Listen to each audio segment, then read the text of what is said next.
Bonsoir, eh bien, je vous accueille pour le deuxième numéro de La Boîte Noire, émission sur Au Poste.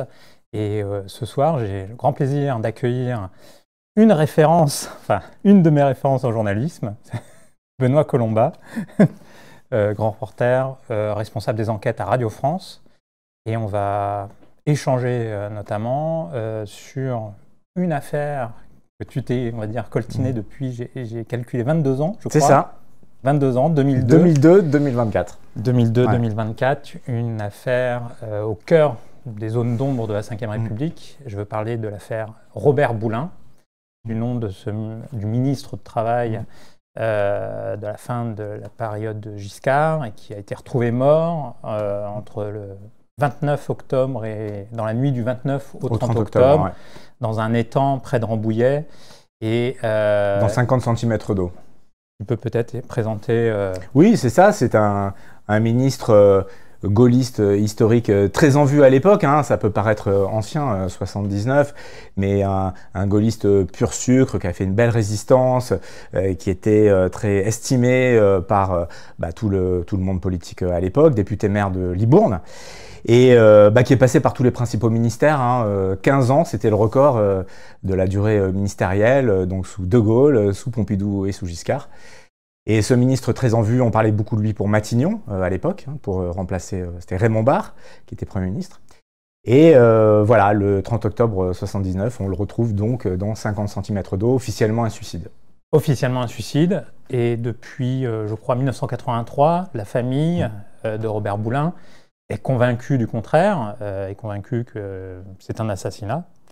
Et en 2002, tu t'intéresses au dossier, je crois, à partir d'un documentaire journalistique de deux confrères, d'ailleurs. Michel Desprats et Bernard Nicolas. Bernard Nicolas et Michel Desprats. Sur Canal+, à l'époque, voilà. Le Canal+, d'avant Bolloré. Voilà, le Canal+ d'avant Bolloré, l'émission 90 minutes. Et à partir de là, tu te jettes, on va dire, dans l'enquête. Oui, c'est le bon terme, je me jette. En fait, oui, c'est ça.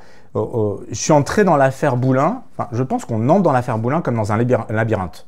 D'accord. Alors, on sait à partir de quel moment on y entre, mais on ne sait pas quand on va y sortir. Et tu disais, oui, ça fait 22 ans que je travaille dessus, parce que cette affaire, elle est labyrinthique. Et c'est assez ironique, parce que l'émission s'appelle La Boîte Noire. J'ai coutume de dire que cette affaire, et j'ai des arguments pour le dire, c'est un peu la boîte noire de la Ve République. Ouais. Quand on commence à la démonter, on comprend certains mécanismes occultes de la Ve République.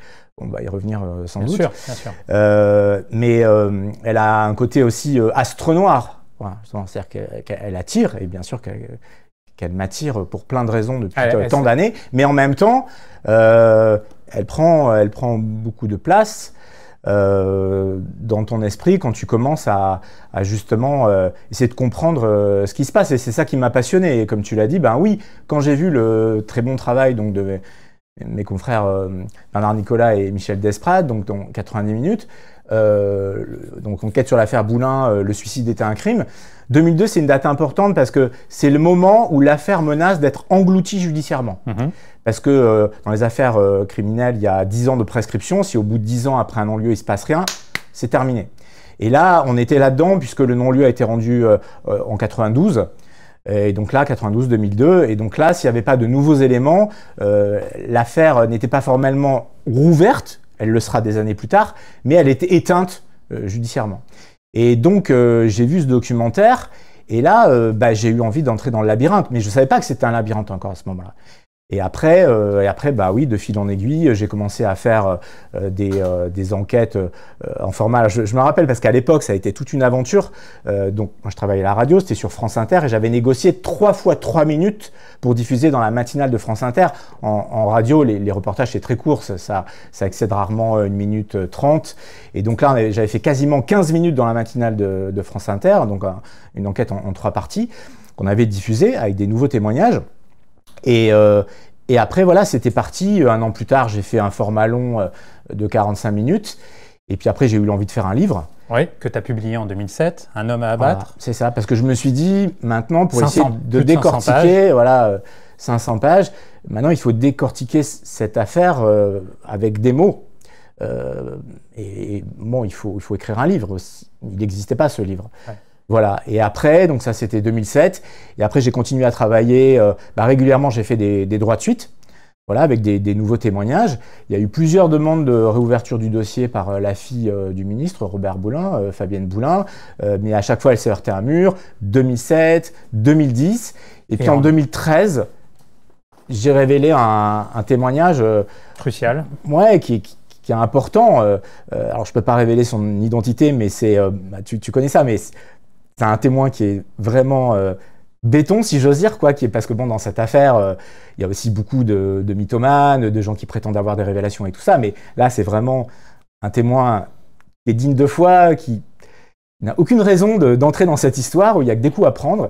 Et donc, cette personne, elle dit quoi? Elle dit que le jour J, donc juste avant la mort de Robert Boulin, le 29 octobre 79, cette personne croise dans une rue très étroite de Montfort-l'Amaury, qui est la commune, le dernier endroit où on a vu Robert Boulin vivant.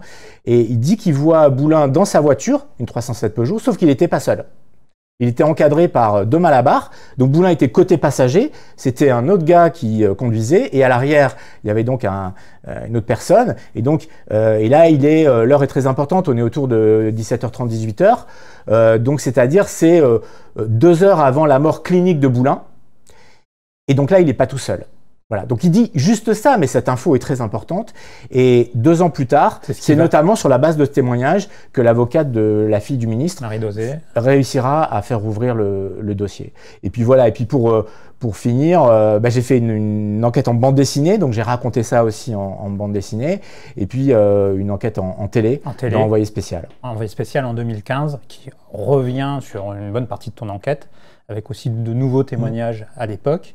Et donc, l'instruction est rouverte en 2015, c'est ça? C'est ça.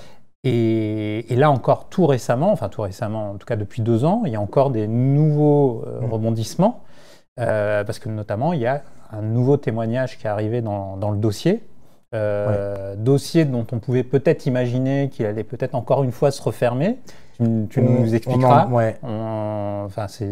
C'est en fonction des versions qu'on peut y lire. Non, mais c'est ça, on se dirigeait tranquillement vers un non-lieu. On se dirigeait tranquillement vers un non-lieu. Et là, il y a un nouveau témoignage qui est arrivé, qui s'est manifesté auprès de la juge d'instruction. Témoignage d'un ancien du banditisme, d'un ancien, on va dire aussi barbouze, qui nageait dans ces eaux-là dans les années 70, et qui explique que quelques jours après la mort de Robert Boulin, c'était, je crois, dans une boîte échangiste de la ville d'Avray. Dans les Hauts-de-Seine, qui s'appelle Le Roi René. Voilà. Et donc, dans cette boîte... Qui a vraiment existé. Dans cette boîte échangiste où, manifestement, on retrouvait beaucoup de barbouzes de l'époque, et où le SDEC, l'ancêtre de la DGSE, espionnait aussi pas mal de gens, où vous pouvez rencontrer aussi pas mal de gens. Donc, dans cette boîte échangiste de la ville d'Avray, le bandit là, qui s'exprime 20 ans, 30 ans plus tard, dit avoir été invité par l'ancien responsable du SAC. Donc le SAC, c'est le service d'action civique, qui était une police parallèle gaulliste, sous De Gaulle, qui a été dirigée en partie par Charles Pasqua, grande figure de la Ve République et du gaullisme. Et cette police parallèle, à l'époque, comme tu l'as dit à plusieurs reprises dans tes enquêtes, était dans une sorte de dérive mafieuse, notamment dans les années 70, ce qui a d'ailleurs amené à la suppression du SAC en 1982. Suite à un massacre à Auriol, toute une famille tuée, dont un enfant de 8 ans. Et ce témoignage-là explique quoi? Que De Bizet et d'autres sbires autour de lui, en gros, évoquent, on va dire, sans nommer la personne, mais la mort de Robert Boulin, en expliquant... Le tabassage de Boulin et sa mort. Le tabassage de Boulin, qui a amené à sa mort, et donc explique qu'il y a eu un commanditaire, manifestement, dans l'histoire. Oui, c'est ça. Est-ce que tu peux expliquer ce témoin que j'ai rencontré avec ma consoeur Ariane Grissel de France Inter, en fait, on est les premiers à l'avoir rencontré depuis, il s'est exprimé dans les médias. On peut donner son nom, là, Ouest France vient de publier un témoignage avec sa photo pour la première fois, là, dans les dernières 24 heures. Il s'appelle Elio Darmon, il a 76 ans, et effectivement, il raconte, c'était quelqu'un qui a été fiché au grand banditisme, et qui, en gros, faisait arranger les affaires des truands en blanchissant de l'argent, ou il travaillait dans l'immobilier, et voilà. Et donc, il a vu beaucoup de choses, il sait beaucoup de choses sur plusieurs crimes d'ailleurs. Et à l'époque, comme tu l'as dit, il habitait avec sa femme juste en face de cette boîte échangiste, le Roi René, donc à Ville d'Avray. Alors ça peut paraître une scène de film, mais c'est pas un film, elle a vraiment existé. Elle était fréquentée par le tout Paris, certains responsables politiques, des membres des services secrets. Et il raconte cette scène 2-3 jours après la mort de Boulin. Il se retrouve autour de la table avec donc Pierre de Bizet, le patron du SAC, Jean-Pierre Lenoir, qui est un ancien responsable du SDEC et qui faisait le lien avec tout ce milieu, justement, c'est le cas de le dire, et puis deux truands. Et il parle de l'affaire Boulin et de Bizet est en colère. En gros, il engueule les deux truands en leur disant « Mais là, sur ce coup-là, vous n'avez pas assuré. Je vous avais demandé de lui filer une danse, de le taper, et vous l'avez tué. Ok, vous avez récupéré les dossiers, c'est bien. » Et ils sablent le champagne parce qu'ils ont récupéré les dossiers, mais ils les engueulent là-dessus. Et les deux truands, selon ce témoin, disent « Bah oui, mais il nous a claqué entre les doigts, il a fait un arrêt cardiaque et on l'a balancé dans la flotte. » Voilà. Fin de l'histoire. Ça ne s'arrête pas là, parce qu'après, on pourrait être juste un témoignage parmi d'autres. On pourrait dire oui, et alors, qu'est-ce qu'on a comme preuve de ça et tout. Mais là où c'est différent, c'est qu'il y a moyen de croiser son témoignage, de le documenter. C'est-à-dire que lui, il explique qu'après, il est allé raccompagner Pierre de Bizet chez lui, donc en voiture, et il a eu le réflexe, parce que c'est aussi peut-être pour ça qu'il est resté en vie pendant toutes ces années, malgré le fait d'avoir frayé avec tout ce monde-là. Il a eu le réflexe, quand il est sorti de la boîte, de noter la plaque d'immatriculation des truands. Les deux truands. Et il a noté, j'ai vu, il m'a montré le petit papier, il l'a mis dans une boîte à gâteaux qu'il a gardé pendant toutes ces années. Il m'a montré le mot et les enquêteurs sont remontés jusqu'à l'identité de la personne qui est derrière la plaque et ça match. On arrive, Mediapart l'a révélé récemment, Fabrice Arfi, on arrive à un nom, Henri Géliot. Henri Géliot, qui effectivement était un truand à partir de 1939 jusque dans les années 50. Ce gars était un vrai truand qui a le profil, en tout cas, pour avoir fait ça ou participer à cette opération. Alors, il est mort, mais sa veuve, qui elle est vivante et qui est aujourd'hui dans un EHPAD, a été entendue par les enquêteurs et ils ont compris par le personnel que son mari l'avait briefé sur l'affaire Boulin, en lui disant « Moins tu en diras sur cette affaire, mieux ce sera ». Donc là, on commence à arriver sur des noms, des personnes, des dates, des lieux. Et il a reconnu, ils ont fait ce qu'on appelle dans le jargon policier un tapissage. Donc ils ont montré des photos aux témoins, Elio Darmon. Voilà, est-ce que vous reconnaissez cette personne? Et il a reconnu Henri Géliot, et effectivement, c'était bien lui. Donc là, ça commence à devenir très intéressant. Et en fait, c'était minuit moins une. Parce que le dossier, voilà, on allait malgré tous les éléments probants qui sont dossiers. On s'acheminait vers un non-lieu. Mais on s'acheminait vers un non-lieu. Et là, c'est le témoin qui relance vraiment l'affaire, quoi. Et c'est vrai que tu parlais de Bizet, mais ouais. Enfin, peut-être on va y revenir. Mais peut-être, ouais, voilà, c'est ça, parce que je pense que notamment les plus jeunes, on peut pas comprendre cette histoire si on se plonge pas dans dans tous ces réseaux-là, quoi. Parce qu'aujourd'hui, ça paraît un peu impensable, quoi. Un ministre de la République assassiné, parce que c'est quand même ce qui s'est passé manifestement et que la Ve République a caché pendant toutes ces années.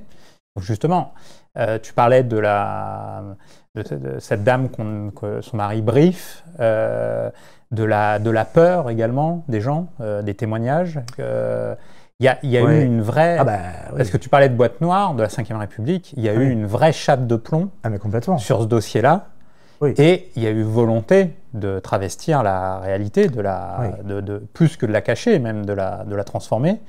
Et je vais citer un ancien de nos confrères qui a travaillé sur le dossier, qui était journaliste au Monde à l'époque, en 1979, qui avait travaillé sur... un dossier concernant Robert Boulin, dont on parlera par la suite, une mise en cause de Robert Boulin dans un dossier immobilier. Le journaliste, il s'appelle James Sarrazin. Et donc James Sarrazin, après ce premier dossier sur Robert Boulin et après la mort de Robert Boulin, il a évolué dans ses convictions et dans son travail journalistique sur est-ce que c'est un suicide, est-ce que c'est un assassinat. Il penchait de plus en plus sur un assassinat. Et donc là, il témoigne dans un texte que tu as écrit sur le dossier, il dit, il fait état de menaces contre lui, hein, ça va quand même assez loin. Et il dit « J'ai commencé à me dire qu'un jour, je ne courrais plus assez vite pour atteindre le prochain Porsche. » Et il rajoute « Cette affaire m'a coûté cher, elle a fait tomber pas mal d'illusions sur mon métier et sur le monde dans lequel on évolue. » Et toi, tu conclus dans cet article-là l'affaire Boulin comme révélateur de l'état du journalisme. Et donc, c'est aussi de ça dont je voulais te parler ce soir. Bien sûr. En quoi cette affaire est emblématique de cette chape de plomb de la Ve République, mais également en quoi elle est emblématique du comportement de la presse, de cette presse-là qui accompagne la Ve République. Tu parles de James Sarrazin et c'est un bon exemple parce que pour moi, James Sarrazin, c'est... Je dis pas souvent du bien des journalistes, mais c'est quelqu'un d'exemplaire. Pour plusieurs raisons. D'abord, oui, au début, il a travaillé sur cette affaire. Alors, qui est une affaire annexe, qui est une affaire de terrain, enfin annexe, qui pour moi n'est pas l'affaire principale, mais qui est une affaire de terrain. Alors, il faut replacer dans le contexte. On est quelques mois avant la mort de Robert Boulin et il est mis en cause dans une affaire immobilière. À Ramatuelle, dans le sud de la France. En fait, je pourrais détailler, mais en fait, c'est vraiment une manipulation d'un escroc qui essaie de faire pression sur lui. Mais en tout cas, le fait est que cette affaire fuite dans la presse pour déstabiliser politiquement Boulin. Donc, James Sarrazin commence par travailler là-dessus. Et par la suite, il va continuer à travailler sur l'affaire Boulin. Il va même révéler des éléments accréditant la thèse du crime. À l'époque, donc quand il publie les premiers articles, il travaille au Monde. Et après, il va travailler à l'Express. Et il va sortir des éléments très importants, médico-légaux notamment, prouvant que, en fait, la position dans laquelle on a retrouvé le corps de Boulin prouve qu'en fait, le corps a été jeté dans l'eau. Et donc, il publie ces éléments. Mais à l'époque, il est tout de suite menacé. Il y a notamment 2 cas qui vont le plaquer sur les grilles du palais de justice en lui disant « Maintenant, l'affaire Boulin, tu arrêtes. Sinon, ça va mal se passer pour toi. » Il se fait courser nuitamment quand il rentre chez lui, course-poursuite en voiture aussi pour essayer de semer ses poursuivants. Enfin, c'est très compliqué. Il y a d'autres journalistes qui vont être menacés, certains journalistes politiques. On va leur envoyer obligeamment le plan de la sortie de l'école de leurs enfants. Voilà. Donc, c'est quand même un climat très lourd. Et les premières personnes Alors, il y a les journalistes, quelques journalistes. Mais les premiers à subir ce climat, c'est la famille. Parce que faut bien comprendre que, en fait, tu l'as esquissé tout à l'heure, mais tu as dit en 1983, la famille dépose plainte, elle ne croit plus au suicide. C'est vrai, mais il y a eu 2 temps. Il y a eu un premier temps où la famille a accepté la thèse du suicide, sauf la veuve de Robert Boulin. Oui. La veuve de Robert Boulin, Colette, et j'ai eu accès notamment à son journal, à ses écrits, etc., où tout de suite, en fait, elle ne croit pas au suicide, elle pense que c'est un crime, mais elle veut protéger ses proches, et quand on va donner quelques détails sur le contexte de l'époque, on comprend qu'elle avait quelques raisons de vouloir le faire. Mais ses enfants, Fabienne Boulin, son frère Bertrand, pensent que c'est un suicide, ils sont écrasés par la douleur, ils font confiance aux institutions en fait. C'est vrai, la fille de Boulin, elle dit nous on a été élevés avec cette espèce de culte des institutions républicaines, on remet pas en cause l'ordre républicain établi. Quand on vient vous dire écoutez, on a tout fait dans les règles, on va faire le maximum, ne vous inquiétez pas, il n'y a pas de raison spontanément de se farcir tout. C'est énorme quoi, ce qu'il y a en face à partir du moment où on se dit non, c'est pas possible. Donc ça, c'est le premier temps. Mais il y a un deuxième temps à partir de 83, où là, quand la famille va commencer à avoir les photos qu'elle n'avait pas au début, qui étaient au dossier judiciaire, du visage tuméfié. Il a une tête de boxeur, Boulin, il n'a pas une tête de noyé. Ces photos, le bras avec le poignet cassé, on voit une marque. Bon, c'est des photos, mais quand même. La famille voit ça et se dit non, c'est pas possible. À l'époque, c'est leur avocat, Robert Badinter, qui n'est pas encore garde des Sceaux, qui leur permet d'avoir accès à ces photos. Et là, l'affaire rebondit. Et à partir de ce moment-là, c'est là où je voulais en venir. Là, il va y avoir des menaces. Ils vont, alors là, la liste n'est pas exhaustive, mais les freins trafiqués, les balles dans le mur, ça c'est le gendre de Robert Boulin dans sa maison en Gironde. des émissaires qui viennent les voir en leur disant « Faites attention, vous êtes assis sur de la nitroglycérine. Vous savez, l'affaire La Tuerie d'Oriol, dont on parlait tout à l'heure, ça peut se reproduire, donc faites attention, tout ça. » Donc là, c'est vraiment, c'est pas du fantasme. Là, c'est de la réalité. Donc il y a vraiment un climat très, très lourd, très pesant autour de cette histoire. Les journalistes, il y a un journaliste de TF1, Jacques Collet, qui va aussi travailler sur cette affaire, révéler un certain nombre de choses, montrant l'impossibilité du suicide. À un moment, on va lui faire comprendre que ça serait bien s'il partait un peu à l'étranger quand même. Il travaillait sur TF1 à l'époque, chaîne publique. Chaîne publique. Voilà. Ouais. Un autre temps. C'est ça. Voilà. Oui, tout ça, on ne peut pas comprendre l'affaire Boulin si on n'intègre pas cette notion de menace et de pression. Alors, on va peut-être pas revenir sur tous les détails et les éléments matériels qui ont amené ta conviction à se forger. Peut-être qu'on reviendra sur justement comment tu as peut-être appréhendé le dossier. Mais il y a quand même de nombreux éléments. Tu parlais donc des photos et le visage. Il y a comment dire, les éléments, il y a les scellés de l'enquête qui ont disparu. Il y a également les examens médico-légaux qui ont été pas effectués comme il aurait fallu. Il y a même eu des interventions de différentes personnes pour dire vous n'allez pas étudier la tête de Robert Boulin. Et donc ça, c'est des médecins légistes qui te l'ont dit par la suite. C'est des témoignages que tu as récupérés par la suite. Il y a également le fait qu'on a découvert que le corps avait été déplacé à l'étang pour tout un tas de raisons. Donc ça, c'est les éléments matériels qui sont assez nombreux, enfin, qui sont très nombreux et qui posent énormément de questions. Mais pour revenir à un élément que tu as évoqué donc, juste avant et qui revient au dernier témoignage dont on a parlé, quel est le contexte à l'époque et pourquoi, qui avait intérêt à la mort de Robert Boulin à l'époque, qui gênait-il, ce ministre? Et je sais que dans ton livre de 2007, tu évoques déjà énormément le contexte politique. Tu dis déjà beaucoup de choses dans ton livre de 2007. J'ai été frappé que tu avais été déjà très très loin dans l'analyse et dans le décryptage. Il y a des noms qui sont cités. Tu évoques déjà les réseaux du SAC, tu évoques déjà les réseaux de la France-Afrique également. Oui, ça c'est central. Voilà, ça c'est central. Et c'est là où tu parles de... tu parlais tout à l'heure de labyrinthe, mais c'est une sorte de kaléidoscope à partir de cette affaire. Non, mais c'est ça. Parce que c'est pas qu'un fait divers, en fait. C'est une affaire d'État. Alors, je veux bien qu'on commence par le volet politique, mais effectivement, en gros, il y a trois morceaux qui s'imbriquent. Il y a plein d'éléments, parce que, bon, là, je parlais des photos, mais les photos, ça suffit pas pour emporter une conviction. C'est juste un début, c'est un point de départ. Bien sûr. Mais en gros, il y a des éléments médico-légaux, il y a des éléments chronologiques et des éléments politiques.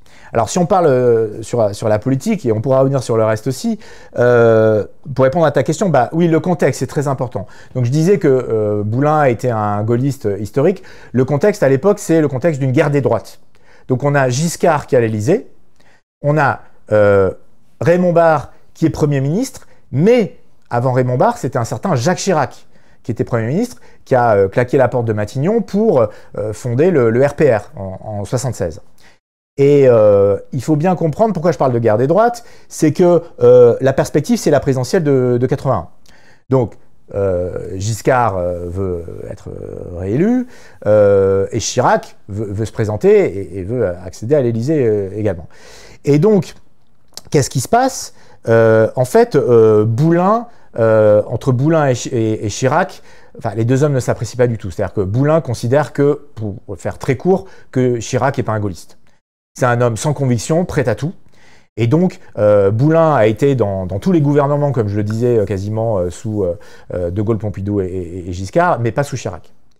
Et même quand Chirac veut faire une OPA sur le parti gaulliste, c'est la guerre avec Boulin, quoi. Boulin finira par reprendre sa carte plus tard au RPR, mais les hommes ne s'entendent pas du tout. Et à partir du moment où Chirac quitte Matignon, il fait la guerre à Giscard, et en même temps, Giscard a besoin quand même des voix de l'ensemble de la droite pour avoir une majorité. Donc il est à la fois en guerre et en même temps il faut essayer de ménager les troupes de Chirac. Et Boulin, le fait que Boulin soit cité pour aller à Matignon, c'est un problème pour Chirac. Parce que Boulin, comme je disais, est très populaire, il a été ministre des Relations avec le Parlement, il peut tout à fait faire la maille pour voter justement les lois et tout. Et Barre commence à être impopulaire, Boulin, franchement, il a le CV idéal.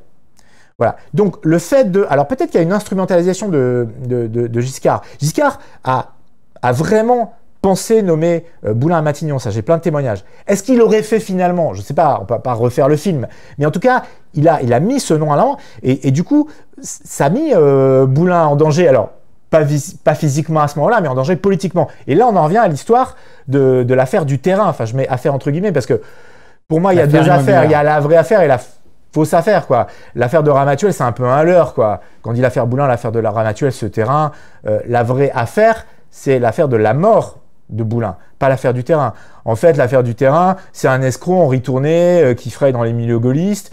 Et, on retrouve le sac, d'ailleurs. On retrouve le sac. Et en fait, il vend un terrain à Boulin qu'il a déjà vendu. Donc, il y a une plainte qui est déposée. Et donc, Boulin se retrouve à son corps défendant dans un embrouillamini judiciaire. Et en fait, comme Tourné, qui est vraiment un affairiste, en fait, en vendant ce terrain à Boulin, il espérait obtenir des faveurs de Boulin, notamment en fait il avait un projet immobilier sur la Côte d'Azur et il voulait avoir des permis de construire sur 26 hectares. Et donc il espère convaincre le préfet du Var et dire, vous savez, avec mon ami Robert Boulin, moi j'aimerais bien avoir des permis de construire et tout, il les aura jamais. Et donc du coup après il se lance dans une espèce de surenchère auprès de Boulin et il tente de faire croire qu'en fait il a fait cadeau de ce terrain à Boulin, ce qui est faux. Voilà. Et Boulin veut répliquer.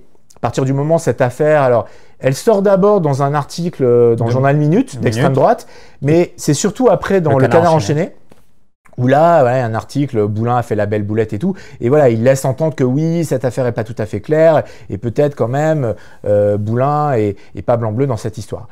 Et lui, il veut répliquer. Voilà. Et là, c'est là que la mécanique infernale s'enclenche. Il veut répliquer parce que il estime qu'il n'a rien à se reprocher dans cette affaire, que il sait très bien d'où vient le coup, ça vient du RPR et de l'entourage de Chirac. Bon, c'est pas hyper original, hein, c'est encore le cas aujourd'hui, pour mettre une peau de banane et dire non, en fait, Matignon, c'est fini, quoi. Voilà. Et il réplique notamment dans une émission de radio. Alors, réplique dans une émission de radio sur Europe 1. Alors, il est vraiment... C'est vrai que cette affaire le préoccupe, ça c'est tout à fait vrai. Ça le préoccupe dans le sens où c'est un avocat. C'est un avocat de profession, Boulin. Donc, il est là, il étudie le dossier, il veut répondre, il fait des mémos pour se défendre. Il est atteint dans son image. Voilà, il est atteint dans son image d'intégrité parce que Boulin a une image d'honnête homme. Et oui, c'est quelqu'un de tout à fait intègre. Et donc, il veut pas se laisser faire. Parce que, comme j'ai dit, c'est un ancien résistant, mais c'est pas un résistant de la dernière heure. Boulin, il était résistant en 40, pas en 43. Donc, il était jeune résistant dans les réseaux en Gironde quand il était traqué par les nazis. Donc, à un moment, il se retrouve dans une position de toute proportion gardée de résistance, dans le sens où son honneur est en jeu, il veut répliquer. Voilà. Et c'est là que la vraie affaire Boulin commence. Parce que Boulin, il est passé par plein de ministères, mais il est passé par des ministères clés. Et il est passé notamment dans les années 60 par le secrétariat d'État au budget. À l'époque, c'était Giscard qui était ministre des Finances. Et par le ministère des Finances en 77-78. Donc, tu le sais très bien pour avoir travaillé sur des dossiers financiers, c'est les tours de contrôle, le secrétariat d'État au budget et le ministère des Finances, du fonctionnement de l'État. Voilà. Et donc là, il voit passer toute une série de sujets qui peuvent concerner des dossiers comme ELF, les commissions, les rétrocommissions, les contrats d'armement. Sur les contrats d'armement. Voilà. C'est d'ailleurs des ELF, les contrats d'armement, c'est des dossiers qui sont évoqués par les témoins dans l'affaire et notamment auprès de la justice. Alors, tout à fait. Parce que toi, tu l'évoques dans tes enquêtes. Moi, je l'évoque parce que, en fait, en reconstituant le puzzle, j'arrive à la France-Afrique. C'est-à-dire que j'arrive à la conclusion qu'en fait, Boulin veut répliquer sur du financement politique, enfin menace de répliquer, il ne l'aurait peut-être pas fait, mais en mode, ok, vous prétendez mettre en avant des dossiers qui en fait sont bidons, et moi des vrais dossiers, j'en ai. Et alors, il y en avait toute une série, bien évidemment. Son fils a parlé de l'Arabie Saoudite, de Dassault, de la sécurité sociale. Mais il y a Elf Gabon. Et moi, j'arrive à la conclusion qu'en fait, c'était sur ce terrain-là qu'ils voulaient répliquer. Donc, l'argent noir qui transitait par Elf et le Gabon. Et il y a un témoin qui accrédite cette hypothèse, et il s'appelle Bernard Fonfrette, c'est un ancien collaborateur d'un ancien suppléant de Boulin. Et en fait, cette personne qui est toujours vivante, hein, elle a participé à des destructions d'archives de Boulin. Parce que après la mort de Boulin, le SAC, sur ordre évidemment, a fait place nette. C'est-à-dire qu'ils ont détruit toutes ces archives au niveau, enfin une grande partie de ces archives au niveau local, mais toutes ces archives au ministère. Donc, il y a des estafettes qui sont parties de Paris, qui sont allées jusqu'à Libourne, et ce témoin a assisté à la destruction des archives dans une usine de pâte à papier de la région, où tout est parti à la benne. Mais il a feuilleté quelques dossiers. Et dans ces dossiers, il y avait notamment des courriers de Boulin qui confirmaient qu'ils voulaient répliquer notamment sur ce terrain de Elf et du Gabon. Il parlait du financement du RPR. Et donc, il a vu ça de ses propres yeux. Et notamment des phrases du type « j'ai de quoi les faire taire, j'ai de quoi répliquer ». Et cette hypothèse autour du Gabon, pour moi, elle a d'autant plus de valeur que je me suis intéressé à un personnage qui, pour moi, est central dans cette affaire. Alors, j'en parle dans mon livre. Cet homme, il s'appelle Patrice Blanc. Alors, c'est quelqu'un qui est vraiment derrière la scène, hein, parce qu'on parle de boîte noire, mais il est vraiment derrière la scène, il n'est pas en première ligne, mais pour moi, il a joué un rôle central dans l'affaire Boulin. Alors, et il est lié, en fait, cet homme-là, Patrice Blanc, qui était un collaborateur de Boulin, c'était son chargé des relations avec la presse. Oui, il organise d'ailleurs des rendez-vous avec le Canard enchaîné, etc. C'est ça qui est dingue, il est responsable presse de Robert Boulin. Et il est ami avec l'homme qui a vendu le terrain, l'escroc Henri Tournet. Ce que tu as découvert, voilà, il est ami avec l'escroc Henri Tournet qui met en cause Boulin dans la première, en tout cas, controverse autour de Robert Boulin. Et il va même organiser, donc, comme tu l'as rappelé là, des rendez-vous avec les journalistes du Canard enchaîné sur le dossier immobilier concernant Robert Boulin. Et dans le même temps, tu découvres qu'il a en plus une activité occulte. Il a deux faces. Il a deux faces parce qu'il est également responsable de la FIBA, qui était en fait la banque derrière, la banque c'est la banque d'Elf et du Gabon. D'Elf et du Gabon, qui sera mise en cause par la suite lors des affaires Elf dans les années 90. Les transactions occultes passées par la FIBA. Par la FIBA. Et donc tu te rends compte que... Il est au conseil d'administration de la banque. Et c'est l'homme des finances de la France-Afrique. Donc en fait...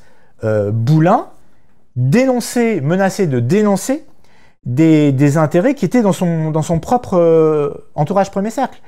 Et j'ajoute que le même Patrice Blanc, en fait, est destinataire d'une lettre, parce qu'il y a toute une controverse sur oui, mais quand même, il y a des lettres et tout qui en fait sont toutes des photocopies, et donc il y a vraiment des questions sérieuses à se poser sur l'authenticité de cette lettre. Mais là, on est sûr que lui a bien eu un écrit authentique de Boulin, parce que Boulin se défend dans l'affaire du terrain, et il fait porter des mémos de défense, notamment à Patrice Blanc, juste avant sa disparition.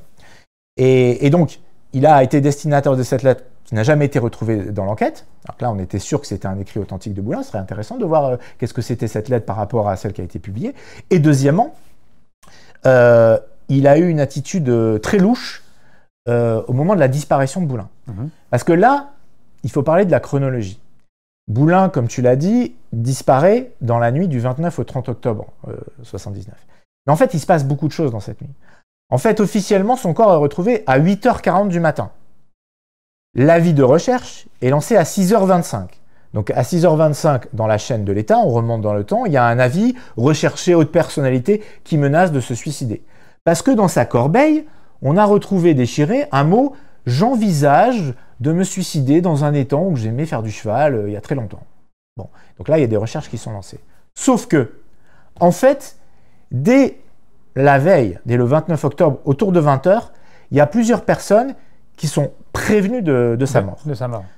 Et que, autour de 20h, il y a plusieurs individus qui se rendent pas hyper serein au domicile de Boulin, dont Patrice Blanc. Donc les individus qui sont au courant autour de 18 h, il y en a au moins deux. Il y en a le premier, c'est un restaurateur qui s'appelle Jacques Douté, qui tient un restaurant à Libourne, qui s'appelle l'hôtel Louba, qui était très proche de Boulin, il était vraiment très très proche. Et en fait, autour de 18 h, il reçoit un appel, quelqu'un qui lui dit « il est mort », il raccroche, c'est tout. Alors comme lui, il savait qu'il y avait eu des menaces contre Boulin, Boulin lui avait dit « oui, je sais, on veut m'assassiner, etc. » Il se tourne à ce moment-là vers ses amis en leur disant « bah, je crois qu'on a perdu notre ami Robert. » Et quasiment au même moment, il y a un autre individu qui déboule au domicile de Boulin, à Neuilly-sur-Seine. Et là, ça part un peu dans tous les sens. Et il dit, alors c'est quelqu'un qui est très proche des milieux d'affaires du RPR et qui connaît aussi Boulin. Et là, il dit à Colette Boulin, la femme de Boulin, Robert est mort, voilà, c'est pas hyper clair. Alors elle lui dit, mais quoi, il est mort, qu'est-ce qui s'est passé, il a fait un arrêt cardiaque. Non, il a été enlevé et il passe par le bureau de Boulin, il reste un peu et il part. Donc là, c'est quand même très étrange. Et quelques temps plus tard, comme je le disais, là, le fameux Patrice Blanc arrive au domicile avec deux autres personnes. Et là, le gendre de Boulin dit il était blanc comme la mort. Sans mauvais jeu de mots, Patrice Blanc était blanc comme la mort. Il passe serein, il passe un moment. Donc à ce moment-là, la famille ne sait pas ce qui s'est passé. Hein. On n'a pas retrouvé le corps, ils sont inquiets. Bon, c'est pas son habitude, il prévient quand il s'absente. Et Blanc va passer un moment dans le bureau de Boulin où potentiellement il a accès à sa machine à écrire, puis au bout d'un moment, tout ce petit monde va partir. Voilà. Alors, et justement, tu cites le gendre de Robert Boulin, et donc c'est Éric Burja, hein, c'est ça. Éric Burja, il témoigne dans notamment le documentaire Envoyé spécial que tu consacrais à l'affaire. Et à la fin de l'envoyé spécial, il dit « c'est incroyable comment tous les intérêts qu'il y a autour de Robert Boulin, et qui potentiellement ont une responsabilité dans sa mort, ont encore aujourd'hui intérêt, 30, 40 ans plus tard, à cacher la vérité. » Et il souligne en fait que ces réseaux-là, dont on a commencé à parler, de la France-Afrique, du SAC, même si le SAC a été supprimé officiellement en 1982, sont encore vivants d'une certaine manière dans le cadre de la Ve République. C'est une sorte d'archéologie de ce non-dit, même quand les structures comme le SAC n'existent plus. En fait, les secrets se passent de génération en génération. Et donc, Burja dit les intérêts qui ont amené la mort de mon beau-père, Robert Boulin, sont toujours aujourd'hui, ont toujours intérêt à cacher 40 ans plus tard, à cacher la vérité. Sur cette nuit-là, tu parles de Patrice Blanc. Il y a le témoignage dont on parlait tout à l'heure, le nouveau témoignage du bandit là, qui fait état de la responsabilité du SAC dans la mort de Robert Boulin, mais il y a également quelqu'un qui sera central dans la gestion médiatique, politique et puis surtout judiciaire, policier du dossier. C'est le procureur de Versailles de l'époque. Procureur général. Procureur général de Versailles de l'époque, Louis-Bruno Charlet, je crois. Louis-Bruno Chaleret. Chaleret, voilà. Qui est un personnage très intriguant, très peu connu, que tu as découvert. Qui a joué un rôle crucial. Qui a joué un rôle crucial, parce qu'en fait, ce que tu as découvert, c'est que le procureur général de Versailles, comme tu l'as écrit dans un papier en 2009, donc là aussi assez tôt, est une barbouze qui travaille pour le SAC, est un ami de Charles Pasqua, de la plupart des responsables du SAC de l'époque, et il est surtout, c'est ce que tu avais déterré en 2009, ce procureur général-là, de Versailles, donc qui sera chargé d'intervenir dès le soir de la mort, en pleine nuit, avec des hommes de confiance, qui ensuite demandera donc aux légistes de pas faire l'autopsie comme il aurait fallu la faire. Et cet homme-là, en fait... Il verrouille l'histoire tout de suite. Et il n'y a pas besoin de 250 000 personnes. Voilà. Parce qu'après, c'est entendu, oui, mais alors comment, pourquoi il aurait fallu un complot international? Non. À l'époque, en tout cas, c'était possible. Quelques hommes bien placés au bon endroit, là j'évoquais Patrice Blanc, et là le deuxième acteur principal, c'est effectivement Louis-Bruno Chaleret. Et pour bien comprendre, on est toujours dans la chronologie de la nuit. C'est vraiment la nuit des dupes, parce que au moment où Chaleret intervient, à ce moment-là, donc la famille est affolée, ne sait pas ce qui se passe. Et en fait, en pleine nuit, le gendre de Robert Boulin, Éric Burjat, fonce au ministère de l'Intérieur et ensuite va à Matignon. Et d'ailleurs, à l'époque, il y a un certain Claude Guéant qui travaille au ministère de l'Intérieur, qui possiblement est de permanence cette nuit-là. C'est lui qui aurait eu le premier coup de téléphone au ministère de l'Intérieur. En tout cas, il travaille au ministère de l'Intérieur à l'époque. Ça répond à ta question sur un peu il y a cette longévité aussi du personnel politique qui fait que l'affaire Boulin, qu'on le veuille ou non, elle colle toujours au basque de notre histoire. Et voilà, même si lui n'a rien à voir avec cette histoire, mais Michel Barnier, l'actuel Premier ministre, en 78, il était déjà député. Donc voilà, il n'est pas lié à l'histoire, mais je veux dire que c'est quand même, c'est une spécificité française quand même, cette extrême longévité de nos responsables politiques. Et donc, cette nuit-là, le gendre de Boulin fonce au ministère de l'Intérieur, on le renvoie sur Matignon, et il dit qu'en fait, il avait le sentiment qu'il savait déjà ce qui s'était passé. C'est-à-dire qu'il savait déjà, que ses interlocuteurs savaient que Boulin était déjà mort. Et c'est effectivement le cas. C'est effectivement le cas. Parce que, en fait, entre 1h et 3h du matin, le cœur de l'État sait que Boulin est mort. Pas qu'il a disparu, que le corps de Boulin a été retrouvé. Or, comme je le disais tout à l'heure, les recherches sont lancées officiellement à 6h25 et le corps est officiellement retrouvé à 8h40. Et ça, j'ai découvert dans mon enquête parce que Raymond Barre, donc l'actuel Premier ministre à l'époque, m'explique que son directeur de cabinet le réveille à 2h du matin pour lui dire « on a retrouvé Boulin ». Le ministre de l'Intérieur, Christian Bonnet, dit la même chose. Et pourquoi ? Parce que Chalray est entré en action. Qu'est-ce qui s'est passé ? En fait, Louis-Bruno Chalray, donc le procureur général de Versailles, donc le super procureur de l'époque, entre en action parce que, comment je l'ai découvert ? Parce que une de ses intimes, qui était proche des réseaux Focard et des milieux gaullistes, Marie-Thérèse Guénier, voilà. Jacques Focard, qui était le monsieur Afrique du gaullisme. Et donc, cette femme, qui est morte depuis, mais m'a fait la confidence que son ami, Louis Bruno, l'appelle en pleine nuit, donc elle se rappelle très bien, parce que c'était 1h du matin, ce genre de truc dont on se rappelle, pour lui dire il y a un truc qui me tombe dessus là, on a retrouvé le corps de Boulin, je vais me rendre sur place avec une équipe, voilà.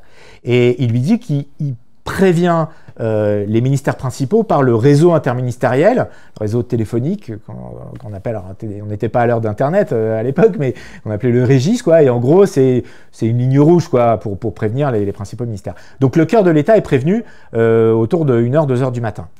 Mais là où ça devient encore plus intéressant, donc déjà il y a un mensonge sur le fait que le corps est retrouvé à 2h du matin. Et on peut légitimement s'interroger sur le rôle de Chalray, qui a transformé la scène de crime en suicide, quoi.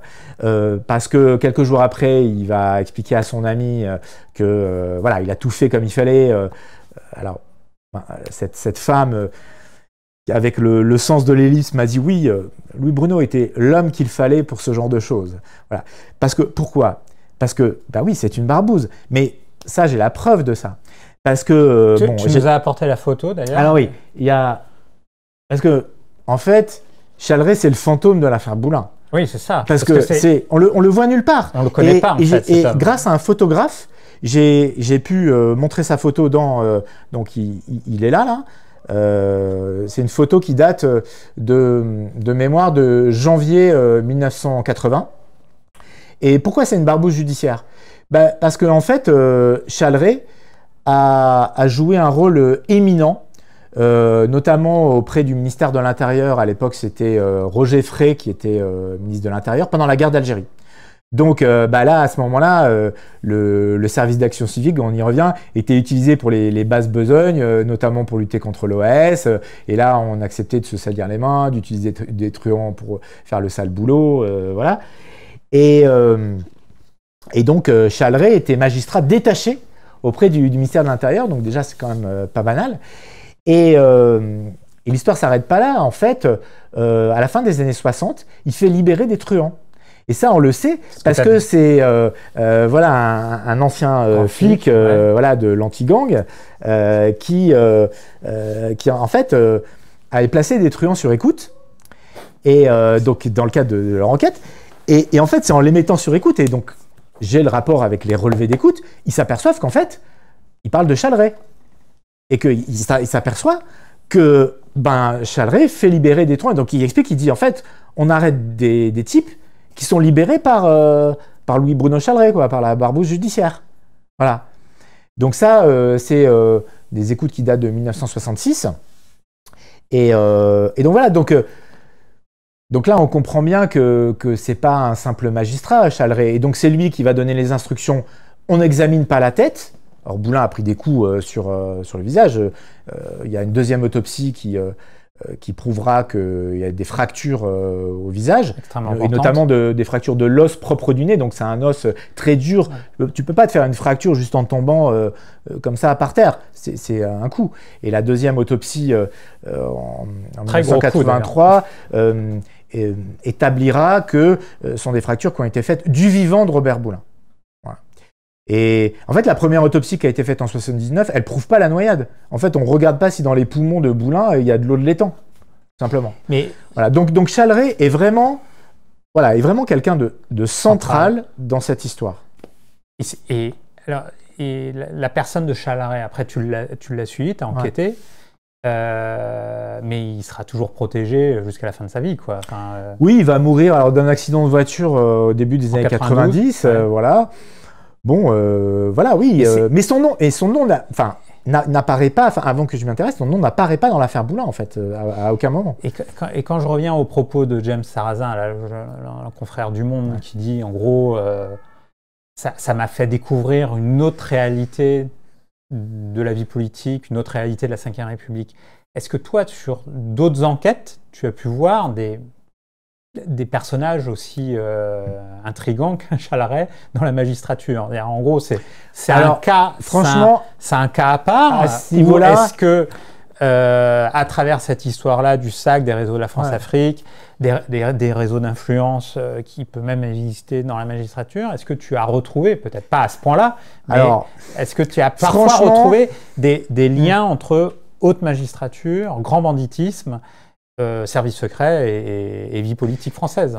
Honnêtement, Chalray, c'est vraiment le cas, moi, que j'ai rencontré le plus chimiquement pur, si j'ose dire, à ce niveau de la magistrature. Parce que il y en avait. Il y avait. Parce que là, pour le coup, on disait tout à l'heure, c'est un personnage de roman. Mais oui, non, mais parce que le SAC, il est créé en 59 c'est un service d'ordre au départ. Mais en fait, il y a deux SAC. Il y a le SAC service d'ordre, effectivement, on va aller dans des meetings, protéger des responsables gaullistes et tout. Et après, ça, c'est un peu la vitrine. Et puis, il y a un autre SAC plus clandestin qui va frayer avec les services spéciaux, la France-Afrique, etc. Et le SAC, et ça, la commission d'enquête parlementaire dans les années 80 l'a parfaitement montré, oui, et en lien avec une partie de la police, une partie de la magistrature, voilà. Mais oui, à ce niveau-là, c'est vrai que Chalray, par définition, là, on est dans la zone grise. Donc, pouvoir prouver qu'un magistrat de ce niveau-là est lié au SAC, c'est pas évident. Alors, pourquoi je te pose la question? Parce que j'ai vu que tu avais travaillé sur un autre dossier, plein d'autres dossiers bien évidemment, mais un autre dossier qui pourrait avoir un lien avec tous ces réseaux-là. Je crois que tu as fait un livre sur un journaliste mort, assassiné manifestement, qui avait enquêté sur Gaston Floss, grande figure. Jean-Pascal Courreau. Jean-Pascal Courreau, qui avait enquêté sur Gaston Floss et tout le système Floss en Polynésie française. Donc Gaston Floss, pilier du système chirarchien. Il a décliné le SAC en Polynésie. Il a fait un service d'ordre qui s'appelle le GIP, qui est peu ou prou un peu l'équivalent du SAC. Voilà. Et tu évoques d'ailleurs le nom de Gaston Floss dans l'affaire Boulin. Enfin, tu dis que l'un des derniers rendez-vous de Robert Boulin avant ce 29-30 octobre fatidique, il a un rendez-vous avec Gaston Floss. Et d'ailleurs, tu évoques, tu te demandes, est-ce qu'il y avait autre chose qu'un rendez-vous de simple politique publique, ou est-ce qu'il y avait, on va dire, déjà négociation, règlement de compte Bah, on peut tout à fait l'imaginer. Parce que autour de Gaston Floss, c'est pour ça que je te pose la question, moi de ce que je sais pour avoir travaillé sur un bout d'un dossier où on retrouve le système Floss, je sais qu'il y a tout un tas de magistrats, de réseaux policiers. Comme tu dis, c'est une réplique du SAC en Polynésie, mais on retrouve des liens en métropole, comme on dit, dans la magistrature, parmi les policiers et les services de renseignement. Donc, Chalaret est peut-être un cas exceptionnel, mais il y a quand même des systèmes qui ont existé sur cette époque-là. Gaston Floss, c'est Chirac. Ouais. C'est les réseaux Chirac. Alors, c'est très important parce que factuellement, avant que Boulin qui ne quitte son bureau, il va faire deux choses. D'abord, il va écrire une lettre pour répondre au journal Le Monde, justement à James Sarrazin. Il n'avait pas du tout aimé l'article sur l'affaire de Ramatuelle, donc il veut se défendre. Et voilà, et comme je disais tout à l'heure, il va faire porter cette lettre par son garde du corps à un de ses avocats et Patrice Blanc, mais ces lettres-là n'ont jamais été retrouvées. Et la deuxième chose qu'il fait, il annule tous ses rendez-vous l'après-midi, il devait rencontrer des syndicalistes, donc il est ministre du Travail et de la Participation. Il avait des rendez-vous avec les organisations syndicales. Il annule tout, sauf son rendez-vous avec Gaston Floss. Il a un rendez-vous avec Gaston Floss à 15h, qui n'est pas très long d'ailleurs, qui ne dure pas très longtemps, comme s'ils se disent quelque chose très rapidement. Alors, est-ce que c'est pour un rendez-vous? Est-ce que c'est... Voilà, moi je pense qu'il ne parle pas que juste du climat social de l'époque. Mais ça, c'est mon commentaire. Ça reste à prouver. Mais vu le pédigré de Gaston Floss et sa proximité avec Chirac, en tout cas à l'époque, on peut se poser des questions. Et suite à ça, Boulin sort tous les dossiers qu'il a dans son coffre, va à son domicile, il dépose ses dossiers, il part vers un mystérieux rendez-vous, en tout cas il part vers Montfort-l'Amaury, le dernier endroit où on l'a vu vivant et ce témoin qui va le croiser dans sa voiture mais avec deux autres personnes. Et après, on ne sait pas exactement ce qui s'est passé. Et tous ces dossiers ont disparu. Mais donc, Floss, c'est tout sauf innocent parce que Floss, il est lié au réseau financier avec Chirac. Il est lié au système gabonais aussi ou pas? Au Gabon? Alors, il n'est pas... C'est la France-Afrique de l'outre-mer, quoi. Floss. C'est pas le même canal, mais c'est un autre canal. Voilà. Donc, c'est pas les mêmes réseaux, mais c'est des intérêts qui peuvent être convergents, et en tout cas qui convergent vers Jacques Chirac. Voilà. Et d'ailleurs même, anecdote, Bernard Pons, qui était très proche de Chirac, secrétaire général du RPR, que tu as réussi à interviewer, qui à la fin de sa vie, donc il est mort, malheureusement il n'a pas été entendu par la justice, mais qui quand même avant de mourir face caméra m'explique en fait il a bien pensé à l'époque que Boulin avait été tué. C'est Bernard Pons qui dit ça. C'est pas, encore une fois, on est dans le premier cercle de Chirac, et que justement à l'époque l'homme d'affaires dont je parlais, là, qui déboule au domicile de Boulin en disant Boulin, Robert est mort, on l'a enlevé, etc. Que ce proche du RPR va le voir pour lui dire non, mais on l'a tué, etc. Donc là, il est branlé, il se dit ah bon, mais quoi, comment, etc. Voilà. Et il est bien persuadé qu'effectivement Boulin a été tué. Et il me dit qu'à l'époque, il prévient Chirac. Chirac lui dit écoutez, regardez ça, voyez. Bon. Et Pons me dit à l'époque, c'est pas un détail, quand il devient député de Polynésie française, Floss, donc il va rester pendant très très longtemps à la tête de la Polynésie française, et rattrapé par plein de casseroles judiciaires au fil du temps. Et en fait, il intègre la commission des finances de l'Assemblée, qui est quand même un peu le saint des saints, on l'intègre pas comme ça, et Chirac a fait pression pour qu'il soit là, quoi. Et donc il était très frappé, il me dit quand même, Chirac m'a dit oui, il faut qu'il y soit, quoi. Voilà. Donc c'était c'est le protégé de Chirac. Bon là c'est pas un scoop. Et donc voilà. Donc oui, Floss qui n'a pas été entendu dans la procédure. Il est toujours vivant. On pourrait l'entendre encore aujourd'hui. Ce serait intéressant de savoir ce qu'il en pense. Oui, parce que tu évoquais Claude Guéant. Je crois que la famille aimerait que Claude Guéant, petite main au ministère de l'Intérieur au moment de la mort de Robert Boulin, soit entendu. Je crois, par la juge d'instruction. Mais il y a plein de témoins qui peuvent être entendus. Comment t'expliques que la justice soit aussi peu réactive, aussi lente, alors qu'il y a autant de pièces qui posent énormément de questions? Alors, grande question. Bah oui, parce que en fait, la justice, ça, pour moi, la justice, ça, c'est un peu comme le journalisme. Ça n'existe pas vraiment. C'est pour ça que ça existe dans l'absolu, mais ça s'incarne dans des individus. Et donc, j'ai envie de dire, ça dépend un peu sur qui tu tombes. Bon, donc, en l'occurrence, dans l'affaire Boulin, en 2015, il y a une magistrate qui a repris le dossier, qui était très motivée, qui s'appelle toujours Aude Montrieux, qui est la doyenne des juges du tribunal de grande instance de Versailles. Et donc, elle, très rapidement, elle procède à des auditions très importantes. Le témoin dont j'avais révélé l'existence dans la voiture, un témoin capital, un médecin réanimateur qui était avec les pompiers, qui est le premier sur place, c'est le premier à voir le corps, donc il a l'habitude de voir des noyés. Et lui, tout de suite, il voit que ça va pas. C'est pas un noyé. Il pense que c'est quelqu'un qu'on a mis dans une malle ou dans le coffre d'une voiture et qu'on a balancé dans l'eau. Il voit sur le dos ce qu'on appelle les lividités cadavériques. Hein, c'est les marbrures. Après la mort, il y a les marbrures qui descendent vers les parties basses du corps. Et en gros, si au moment de votre mort, vous êtes face contre le sol, les marbrures, elles doivent être sur le ventre, que ça descend vers le bas, et sinon c'est l'inverse. Et là, Boulin, on le retrouve comme ça, face contre l'étang, et les lividités cadavériques, les marbrures, sont dans le dos. C'est ça qu'avait révélé James Sarrazin dans l'Express. Donc c'est un point important. Et en fait, ce qui se passe... Donc tu dis, ça dépend sur qui on tombe, finalement. Bah oui, et donc, voilà. Tu dis que la première juge, enfin cette juge d'instruction-là, a multiplié pour des raisons personnelles, elle doit quitter le dossier. Ouais. Après, il y a d'autres magistrats qui prennent le dossier et là, ça commence à s'enliser.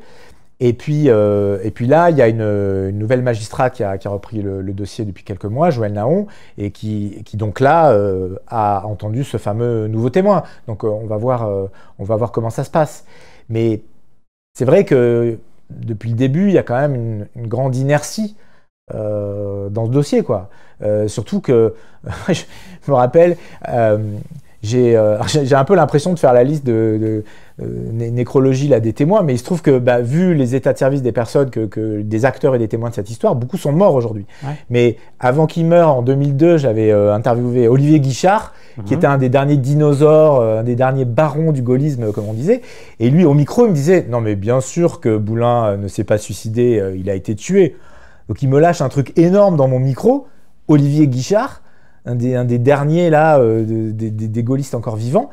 Mais il voulait pas m'en dire plus. Oui, là, et là, il n'y a personne qui, au nom de l'article 40, qui va sonner le parquet. Il y a l'AFP qui fait une dépêche, mais c'est tout, quoi. Et pourquoi je te raconte ça? Parce que je lui dis, mais qui pourrait en savoir plus, etc. Il m'avait dit, oh, vous savez, les gens meurent vite. C'est une façon de me dire, vous savez, en fait, les personnes de cette époque-là qui savent des choses, elles commencent à être assez âgées, quoi. Donc, et c'est normal, celles qui avaient un certain âge. Mais il y a encore des gens qui sont vivants. Donc tout ça pour dire que faut se dépêcher de les entendre. Si je parlais de Bernard Ponce, il est mort avant d'avoir été entendu. Raymond Barre, il est mort avant d'avoir été entendu. Gaston Floss, si on veut l'entendre, faut peut-être se dépêcher. Et puis il y en a beaucoup d'autres. Mais il y a beaucoup de témoins importants, pas forcément de responsables politiques, mais qui doivent encore être entendus. Alors tu disais, on parlait de la justice, ou en tout cas des personnes qui se font œuvre de justice, qui sont censées faire œuvre de justice. Mais et la presse, les journalistes, alors tu disais au tout début de l'entretien, parfois je dis pas beaucoup de bien des journalistes, on évoquait des confrères qui ont pu traiter du dossier. James Sarrazin a été attaqué par je crois, ses propres collègues, enfin certains de ses collègues de l'Express ou des journalistes. Ah oui, il s'est fait traiter de révisionniste du fait divers. Voilà, par Jean-Marie Ponto. Alors c'était pas par Jean-Marie Ponto, mais c'était par un de ses collègues, un autre collègue, mais qui travaillait avec Ponto. À l'Express, qui travaillait avec Jean-Marie Ponto. Voilà. Qu'est-ce qui J'ai vu que tu avais fait un long texte en 2015 pour répondre point par point à des journalistes du Canard enchaîné, parce que les journalistes du Canard enchaîné, pendant quasiment 40 ans, ont expliqué que Robert Boulin, c'était un suicide. Je crois qu'en 2021, ils ont esquissé un article dans lequel ils commençaient à évoquer une question, mais je ne sais pas si... Pas vraiment, Pas non. vraiment, non. Bon, bah, en tout cas, Ouais. voilà, qu'est-ce qui fait, par exemple, que le Canard enchaîné... Parlons des dossiers qui fâchent. Ouais, c'est ça. Oui, et pour aller, je vais répondre à ta question, bien sûr, mais il y a d'autres journalistes, je pense à Serge Garde à l'Humanité, il y a Francis Christophe qui travaille à l'AFP, qui a aussi beaucoup contribué à faire avancer les choses dans cette affaire. Le Canard enchaîné, alors oui, c'est vrai que le Canard enchaîné, depuis le début, est sur la ligne suicide. Alors, bon, il y a... Moi, je sais pas, je suis pas dans la tête des journalistes du Canard enchaîné, il faudra leur demander, mais je les ai rencontrés, évidemment, pour écrire mon livre. Et j'ai fini par leur répondre, par répondre en écrivant un texte en 2015, on peut le retrouver sur le net, ça s'appelle « Affaire Boulin, un canard le bec dans l'eau ». Pourquoi j'ai répondu ? C'est pas parce que mon petit orgueil a été blessé, je veux dire, on peut tout à fait, c'est normal, c'est le débat, on débat, on conteste, mais avec des arguments. Voilà. Et moi, si je remets en cause des thèses, j'accepte le fait qu'on critique mon travail. Il n'y a pas de problème là-dessus. Mais c'est pas pour ça que j'ai répondu. Ça, c'est normal. J'ai répondu parce qu'en fait, dans un énième article, je dis énième parce que c'est un peu toujours le même article qui est écrit. Alors, c'est Louis-Marie Aurault au Canard qui écrit ces articles en général. Alors, après, on a eu un échange de mails un peu acide. Et pourquoi j'ai répondu ? Parce qu'en gros, d'abord, il dit un certain nombre de choses qui ne sont pas exactes, donc j'ai répondu factuellement là-dessus. Et puis surtout, sans me citer, mais il essaie d'entendre que ceux qui ne sont pas sur la thèse du suicide, c'est des complotistes. Ouais. Voilà. Bon, je résume, mais en gros, ça voulait dire ça. Parce qu'il aurait fallu une conjuration absolument incroyable, mettre les papiers dans la corbeille, et puis alors après, il y a quand même les lettres, comment expliquer que, etc. Donc je reviens à ce que j'expliquais tout à l'heure. Il n'y a pas de complot. Moi, j'ai travaillé sur plein d'affaires. Alors, historiquement, il peut y avoir des cas très précis. Oui, le complot, on peut parler de complot, mais il y a des complicités. Oui. Et il faut dire qui, comment, à quel moment. Là, on a parlé de 2 personnes, mais en donnant des éléments précis. Voilà, un procureur général qui prend le dossier en main, qui intervient, un membre du premier cercle de Boulin qui a accès à des lettres, à son courrier, à sa machine à écrire, etc. Faut savoir qu'à l'époque, c'était très facile d'intercepter un courrier, de changer un courrier dans la boîte aux lettres de Montfort-l'Amaury.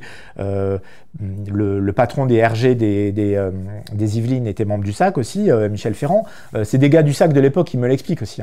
Parce que faut savoir que les lettres qui sont postées, c'est pas les lettres qui vont être publiées, parce que les lettres qui sont publiées, c'est des lettres de 3-4 pages dites de suicide, qui sont en fait des lettres assez longues de plaidoirie d'avocat dans l'affaire du terrain, avec une ligne détachée au début et à la fin pour dire je décidais de mettre fin à mes jours, quoi. Que des photocopies sans date, voilà. Or, les courriers qui ont été postés dans cette poste de Montfort-l'Amaury, ça c'est le postier de l'époque qui me le dit, c'est des liasses de documents. C'est des gros courriers. En tête, ministère du Travail. Alors déjà, c'est pas le bon papier à lettres aussi qu'on va retrouver. C'est ministère du Travail et pas du Travail et de la Participation. Or, le postier, il s'en rappelle parce que du coup, il a dû les surtaxer en fait pour les faire partir. Donc déjà, il y a plein de choses qui vont pas sur les courriers, juste pour dire. Bon.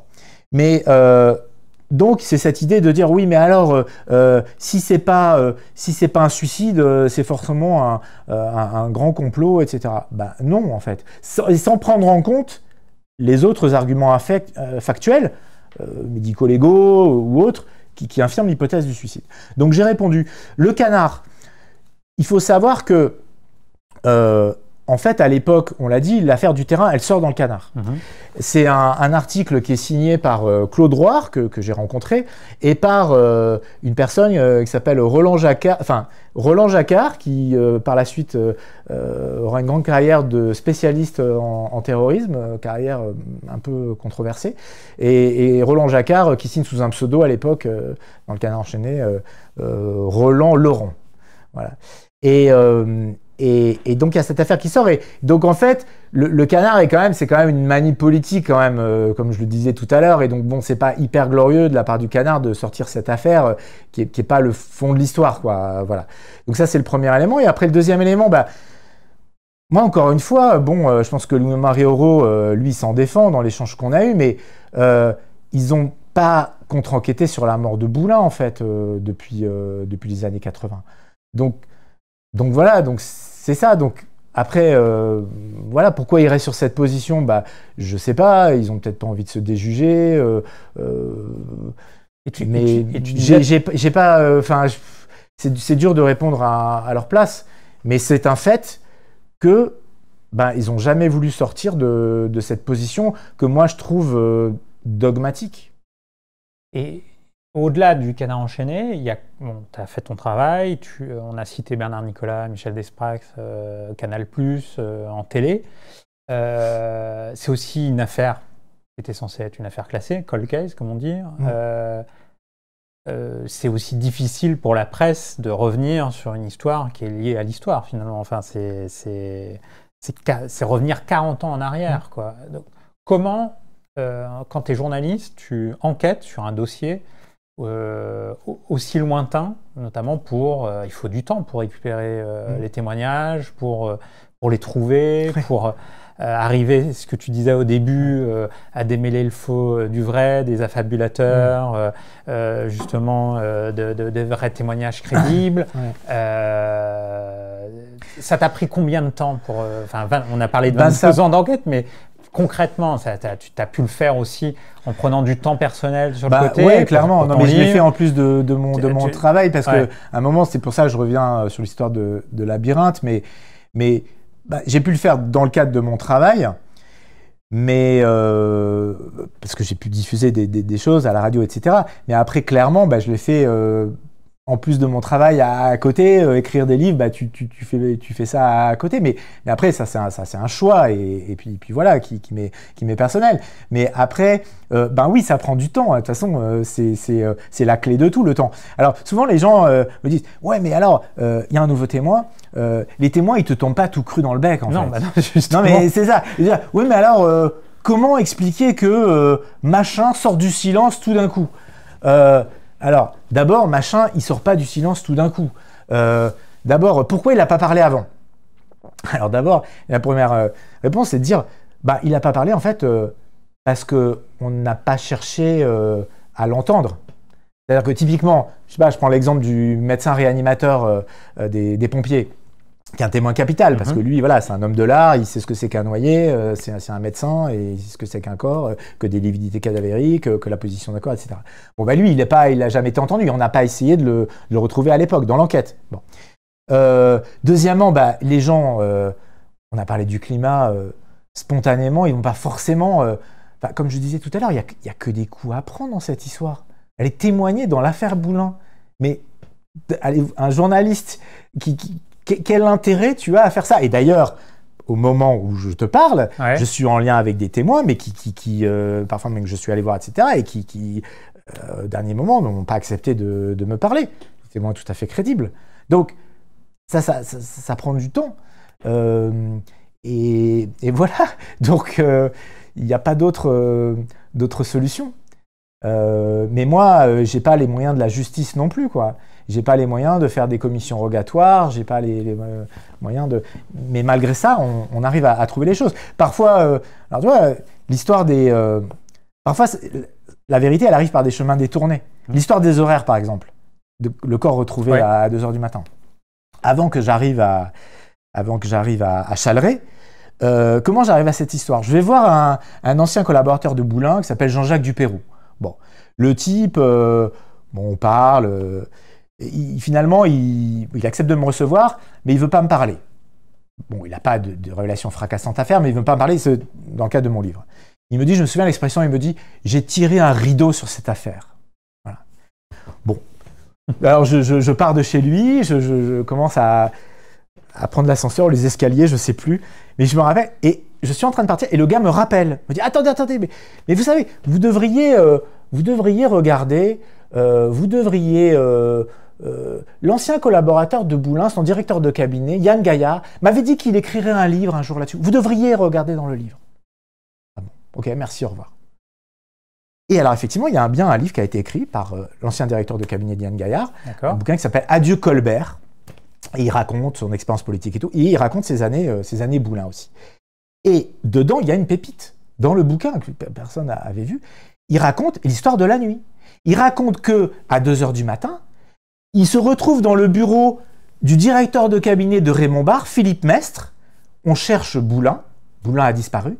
Et qu'à 2 h du matin, donc là, il ne peut pas inventer cette scène-là, surtout que lui, il ne pense pas à suicide ou assassinat ou que sais-je. Il l'écrit dans son livre de mémoire. Et à 2 h du matin, il voit devant lui le directeur de cabinet de Barre qui décroche le téléphone. Et là, sa mâchoire se décroche, justement, et dit on a retrouvé le corps de Boulin. L'histoire, elle commence comme ça. Voilà. Donc mais j'aime bien cette idée aussi que en fait, tu sais, c'est la lettre volée de Guillerpeau, quoi. C'est en fait tout le monde cherche la lettre, mais en fait elle est là, quoi. Mais on la voit pas. Il y a une partie des éléments factuels. Mais c'est une partie du puzzle, évidemment, ça suffit pas. Mais c'est pour dire qu'en fait, c'est plein de choses. Mais que personne n'avait lu, enfin en tout cas avait interprété. Pas relevé pour l'instant. Et après, voilà. Et après, je me le fais confirmer par les principaux acteurs. Mais l'histoire, elle commence là, en fait. Mais en fait, le corps, on le retrouve à 2 h du matin. Voilà. Donc voilà. Donc après, c'est les rencontres que tu peux avoir avec des sources, récupérer. Je parlais des écoutes téléphoniques. Ça se trouve pas non plus. Non. Sous le sabot d'un cheval, comme on dit, mais bon, voilà. Et donc, c'est tout ça mélangé qui fait un moment, tu as le puzzle qui commence à se mettre en place, quoi. Et tu t'es retrouvé vraiment sur des fausses pistes oui. Ou des impasses? Oui. Des fausses pistes, oui. Des témoignages. Tu as été parfois loin sur des fausses pistes et tu t'es... Ça a pu arriver. Finalement, des personnes qui t'emmènent dans des impasses. Oui, ça a pu arriver. Bien sûr. Donc voilà, parce que c'est une affaire, comme c'est une affaire hors norme, elle attire un peu parfois des individus un peu étranges, et donc qui veulent alors je sais pas ce que c'est de manière consciente ou pas, ou je veux dire, est-ce qu'il y a des gens qui t'ont sciemment manipulé ou... Je sais pas, ou à un moment qui veulent t'emmener vers des chemins un peu de traverse. Il y a eu des fausses pistes déjà dans cette affaire, hein. Il y a eu une espèce de barbouze, quelqu'un qui s'appelle Henri Stromberg. C'était Serge Garde qui avait révélé beaucoup de choses sur l'affaire Boulin, d'ailleurs, qui a joué un rôle important dans l'Humanité, mais qui parlait d'un rendez-vous qui avait mal tourné, etc. Mais selon toute vraisemblance, c'était une fausse piste, et il voulait régler des comptes avec Henri Tourné, donc l'escroc qui avait vendu le terrain, et voilà, il y avait une espèce de billard à 12 bandes, etc. Donc oui, bien sûr, il y en a des fausses pistes. Et donc tu t'en sors comment de ces fausses pistes? Parce que tu recoupes et que finalement tu t'aperçois tu recoupes et puis au bout d'un moment tu vois que ça colle pas, c'est pas suffisamment solide. On parlait du cas tout à l'heure là de cet homme de 76 ans là, Elio Darmon. Un témoignage comme ça, il faut que tu le recoupes. Si t'as pas un minimum d'éléments matériels ou d'autres témoins qui corroborent son témoignage, c'est compliqué. Donc oui, bien sûr.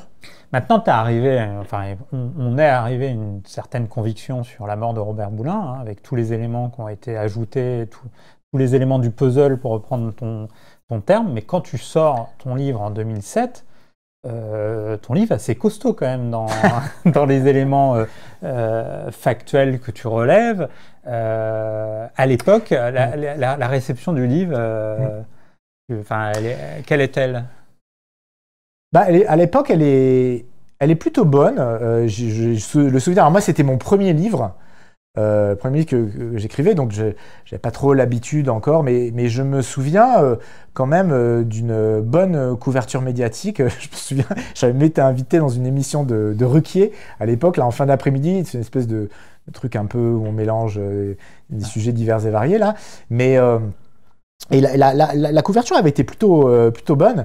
Donc oui, ça avait quand même... on en avait parlé quand même. À la suite de ça, il y avait une première demande de réouverture du dossier par Fabienne Boulin. Et à l'époque, le procureur général,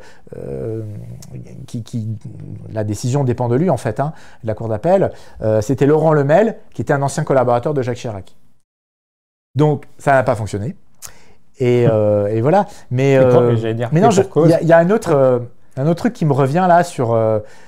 ça peut même, sur un moment, comment tu peux avoir des infos, et ça c'était dans mon livre aussi, je me souviens, il y a une info que j'ai eue par la cartographie. C'est-à-dire qu'en fait, En travaillant, donc, je disais tout à l'heure que j'étais arrivé à la conclusion qu'en fait, pour moi, c'était lié à Elf, le Gabon et la France-Afrique. En gros, c'est ça le dossier qui, à un moment, a allumé tous les clignotants rouges, qui pouvaient aussi être très embêtants pour la gauche, pour le Parti socialiste, parce que Elf, il finançait tout le monde. On va revenir sur ça. Mais en l'occurrence, là, c'était la pierre dans le jardin du RPR. Et donc, Elf, le Gabon, Patrice Blanc qui a ses intérêts, tout ça. Donc, à un moment, c'était... Ok, bon là il faut faire quelque chose parce que Boulin, on le maîtrise plus. Surtout qu'il avait fait une déclaration quelques jours avant au grand jury du Club de la presse d'Europe 1 où il fait passer un message en disant « Et vous savez, moi j'ai l'esprit et la conscience tranquille et je sais beaucoup de choses, peut-être plus que ce que vous l'imaginez, mais je ne peux pas le dire ici. » Voilà. Donc, comme a dit sa secrétaire qui a écouté ses déclarations à l'époque, elle me dit là, j'ai eu l'impression qu'il avait signé son arrêt de mort. Et l'histoire avec la cartographie, c'est qu'à un moment, je me dis bon, s'il veut répliquer sur ce terrain-là, sur le terrain de la France-Afrique, qui peut être son interlocuteur pour faire passer le message? Et alors, je fais une petite parenthèse, mais très rapide. Il faut savoir qu'à l'époque, on a parlé de Foccart. Foccart, c'est donc le monsieur Afrique de Gaulle, de Pompidou, et donc de Chirac. C'est-à-dire qu'il devient le conseiller de Chirac au moment où Chirac est en guerre contre Giscard. Et quand Chirac est élu à l'Élysée en 1974, il y a un nouveau monsieur Afrique. Donc il y a le Foccart de Giscard. Et le Foccart de Giscard, il s'appelle René Journiac. Alors, on le connaît beaucoup moins. Et René Journiac, il a été formé par Foccart. Voilà. Et donc, il rejoint le camp Giscard.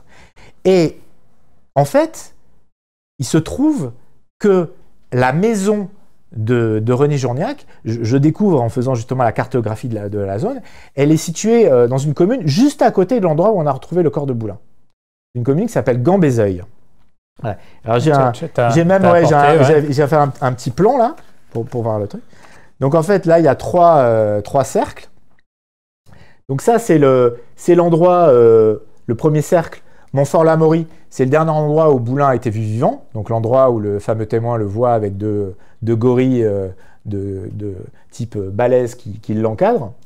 Ça c'est l'endroit, les temps rompus, l'endroit où le corps de Boulin est retrouvé. Et là, c'est Gambézeuil, c'est la maison de René Journiac. Alors, bon, je découvre ça, je me dis, bon, après, c'est la maison de René Journiac, peut-être qu'il y est jamais, voilà. Sauf qu'en fait, je rencontre l'un de ses enfants, l'un de ses fils, qui en fait me confirme que bah oui, c'est sa maison qu'il habitait, et qu'en fait c'est pas juste sa maison où il était là de temps en temps, c'est la maison où il habitait, où il travaillait, et en fait où il avait une ligne directe avec l'Élysée, notamment l'opération Barracuda pour renverser Bokassa. Il y a l'affaire des diamants et tout ça. Et le président de la Centrafrique, l'opération Barracuda, me dit-il, elle s'est faite notamment, son père était dans la maison, en ligne avec l'Élysée, il se rappelle de conversations, etc. Donc, c'était un lieu qui était pas anodin. Et donc, c'est vrai que, évidemment, là, il n'y a pas de preuves, mais j'en parle déjà dans mon livre, je me dis, c'est troublant. Qui il voulait rencontrer, s'il avait un rendez-vous avec quelqu'un à cet endroit, qu'est-ce qu'il va faire dans cette zone-là? Donc, c'est vrai que c'est troublant de voir que la maison de Journiac, qui est quand même l'interlocuteur de la France-Afrique de Giscard, qui est connecté aussi potentiellement à Foccart, quand même la personne potentiellement, si on veut faire passer un message, c'est plutôt la bonne personne. Il se trouve, alors ça, j'ai pas enquêté sur sa mort, mais il se trouve que assez rapidement, quelques mois plus tard, en février 1981, Journiac meurt dans un accident d'avion au-dessus du Cameroun. Un avion qui avait été prêté par Omar Bongo. Omar Bongo, ouais. Je pense qu'il vaut mieux éviter de prendre les avions d'Omar Bongo, mais en tout cas, ça s'est mal fini pour lui à ce moment-là. Voilà. Donc on n'aura pas le fin mot de l'histoire. Mais en tout cas, voilà, la cartographie, ça peut aider aussi parfois. Alors on est bien d'accord que ça, c'est pas un élément que je mets au même niveau que les éléments médico-légaux, etc. Mais quand tu rassembles toutes les pièces du puzzle, je disais, il y a les éléments médico-légaux, il y a la chronologie et il y a l'aspect politique, et avec tout l'aspect France-Africain, Elf et Gabon, tu peux t'interroger. C'est un élément qui est quand même intéressant, je trouve. Alors, justement, c'est intéressant. Là, tu dis, en gros, j'ai réussi à reconstituer des pièces. Pas tout le puzzle, mais je n'ai pas la prétention d'avoir tout. Mais des pièces du puzzle. Avec juste mes petits bras musclés, voilà, je ne peux pas. Et d'apporter des faisceaux d'indices, quoi. C'est ça. Bon, mais justement, aujourd'hui, il y a tout un discours pour dire, si vous êtes que dans le faisceau d'indices, Non, mais là, on est plus que dans le pseudo-journalisme parce que sur toute la partie médico-légale, surtout, je veux dire, à un moment, non, mais là, c'est des éléments qui le fait que le corps a été déplacé, il n'est pas. Alors après, il y a des trucs complètement abracadabrantesques, hein, comme disait Villepin et Chirac. Oui, mais le corps a pu. Ça, tu retrouves ça dans des documents judiciaires ou dans des articles de presse publiés à l'époque. Être au gré des flux et des reflux de l'étang, où il y avait des sangliers qui ont pu déplacer le corps. Là, on est dans. Donc, on parlait autre chose là. Voilà, donc. Tu parles d'articles de presse, il y a quand même pas mal d'articles de presse en dehors du Canard enchaîné qui ont relayé des éléments de langage de crise, comme on dit aujourd'hui, de l'époque. Le langage de crise de l'époque, il faut voir que alors même que quelques jours après la mort de Robert Boulin, donc Jacques Chaban-Delmas, qui est à l'époque, je crois, président de l'Assemblée nationale, après avoir été Premier ministre, Jacques Chaban-Delmas lui-même dit dans son discours Robert Boulin a été assassiné.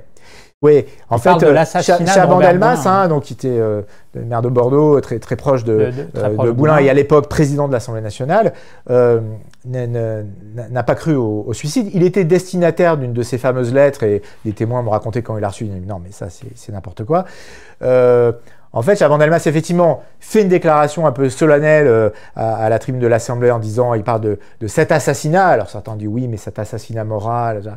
Le lendemain, j'ai retrouvé dans les archives, il s'exprime à la radio et il prononce une dizaine de fois le mot d'assassinat, donc comme s'il voulait faire passer un message, etc. Et là, il y a une scène, alors là, c'est dans l'arrière-cour, mais il y a une scène qui fait un peu froid dans le dos. Il va, ça c'est le beau-frère qui raconte, il se rend aux obsèques de Boulin, donc il y a tout le Libournais qui est présent, il y a une foule immense pour ses obsèques, etc. Les gens dans le Libournais, personne ne croit au suicide en disant mais non, mais qu'est-ce que c'est que cette histoire, etc. Et en fait, il se rend aux obsèques, il arrive, et là, devant toute la famille, donc il y a plusieurs témoins, il dit, voilà, Robert avait des dossiers, si vous avez les dossiers, vous me les donnez, je vais répliquer, mais si vous n'avez pas les dossiers, je ne pourrai rien faire, je ne pèserai pas plus lourd que Robert. Je ne pèserai pas plus lourd que donc Robert. Donc ça, c'est assez glaçant, quoi. Il dit ça devant toute l'assistance qui reste interdit comme ça. Et c'est Jacques Chaban-Delmas. C'est Jacques Chaban-Delmas qui dit ça. Et donc voilà. Donc voilà. Et Chaban-Delmas, voilà. Finalement, voilà. Publiquement, il dira jamais rien là-dessus. Mais c'est vrai que tout de suite après, ça on le voit dans les archives à la télévision, sur France 2, il n'y a même pas encore eu l'autopsie, qu'il y a une journaliste du service politique de Antenne 2 à l'époque qui donne le scénario, qui dit oui, il s'est suicidé dans l'eau, par noyade, il a pris des barbituriques, bon il n'y a jamais eu de barbiturique, il y a effectivement une dose de Valium qui a été retrouvée, mais en regardant de près le dossier, j'ai vu qu'elle a été retrouvée pas dans l'estomac de Boulin, mais dans son sang. Donc, est-ce qu'on l'a injecté pour un peu le mettre, on lui a injecté ça pour le mettre un peu dans les vapes. Il n'y a jamais eu de barbiturique et on peut pas se suicider par noyade avec 80 mg de Valium, quoi, dans 50 cm d'eau. Donc voilà, mais la version suicide, elle est servie tout de suite. Hein.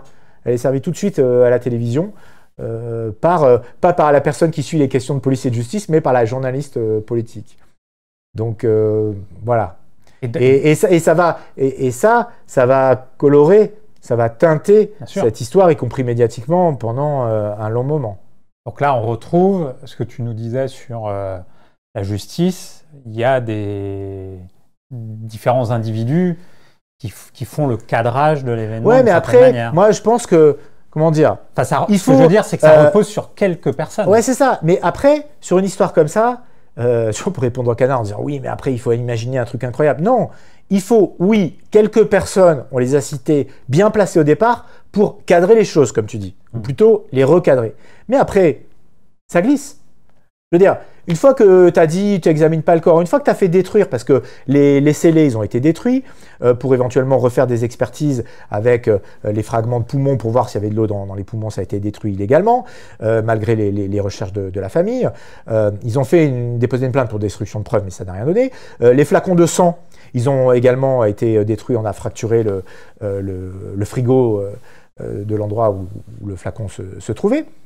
Donc, à partir du moment où on fait disparaître les pièces à commission, voilà, à partir du moment où le dossier a été pris en main au départ et a été bien saboté, si j'ose dire. En fait, il a été assez mal saboté, puisque ça a laissé quand même plein de traces. Mais le fait est que derrière, bon, bah, s'il n'y a pas une volonté vraiment d'aller chercher, d'aller retrouver les témoins, de faire des contre-expertises et tout ça, il n'y a pas besoin de faire grand-chose, en fait, pour que le dossier ne prospère pas, s'il n'y a pas de volonté réelle d'avancer. Ce que je veux dire, c'est qu'il n'y a pas besoin de mettre des bons hommes partout, à tous les étages de l'État. Mais ça crée un certain sentiment d'impuissance comme journaliste. Oui, enfin, quand tu es journaliste. Mais c'est pour ça que, malgré tout, il y a eu quand même quelques journalistes, je les ai cités, qui ont travaillé, qui n'ont pas laissé mourir cette affaire. Voilà. Et qui ont bataillé à partir des faits. Et qui effectivement, tu vois, en 2002, finalement, bah, suite au reportage de 90 minutes et suite à mon reportage, il y a eu des nouvelles auditions qui ont été lancées. Donc ça a interrompu la prescription, ça n'a pas relancé formellement le dossier, et ça a permis d'entendre des personnes. Et donc en 2015, finalement, le dossier a été rouvert. Moi, il y a une expression de Fabienne Boulin que j'aime bien, qui remet un peu les choses aussi à leur juste mesure. Elle a écrit un livre qui s'appelle Le Dormeur du Val, où elle raconte sa vision de l'histoire, de l'affaire. Et à un moment, elle parle justement du travail des journalistes. Et elle a cette image, c'est celle-là que j'aime bien, elle parle de l'improbable marche des chenilles processionnaires. Donc là, tu vois, on revient sur la question du temps. Et donc, en parlant justement du travail des journalistes qui ont travaillé là-dessus et qui, alors c'est pas forcément toujours spectaculaire, mais qui, mine de rien, font avancer les choses, alors ou pas, mais peuvent faire avancer les choses dans cette affaire, et c'est un peu ça qui s'est passé, quoi.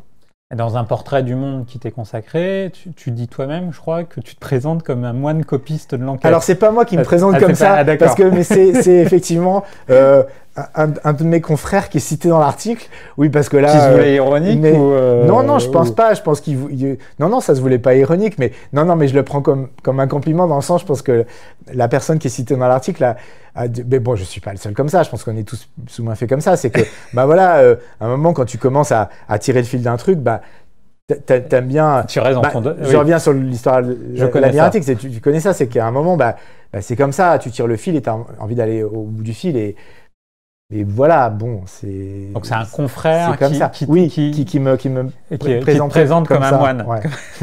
Ouais, bon, un moine. Ouais. Non, je suis pas un moine. Loin de là. Alors, j'ai pas trop regardé les questions, mais là, je vois une question qui s'affiche depuis tout à l'heure. C'est vrai que c'est quelque chose que, prudemment, tu n'évoques pas aussi directement dans tes différents écrits, enquêtes, reportages radiophoniques ou audiovisuels. Mais là, je vois Chirac serait coupable. Et j'ai vu dans un article d'il y a 2 jours, publié par une écrivaine, je crois, qui s'est aussi intéressée à l'affaire Boulin dans l'Obs, elle souligne qu'à partir du dernier témoignage, là, à partir de ce dernier témoignage-là, on a progressé sur la question des commanditaires de l'assassinat, et elle évoquait les noms de Pasqua, je crois, et de Bizet aussi, le patron du SAC. Et donc là, la question, c'est finalement, ça parle du système Chirac, l'affaire Boulin. Bien sûr. Non, mais je vais répondre. Oui, il y a 2 noms qui sont... Tout le monde parle du grand.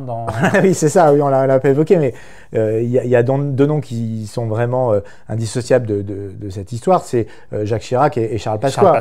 Alors, oui, le grand, il y a beaucoup de témoignages qui parlent du grand dans cette affaire. Bon, c'était le surnom donné à Jacques Chirac. C'est, voilà, oui, je l'ai rencontré une fois, Chirac, c'est vrai qu'il était grand. Bon, c'était pas le seul à être grand, mais voilà.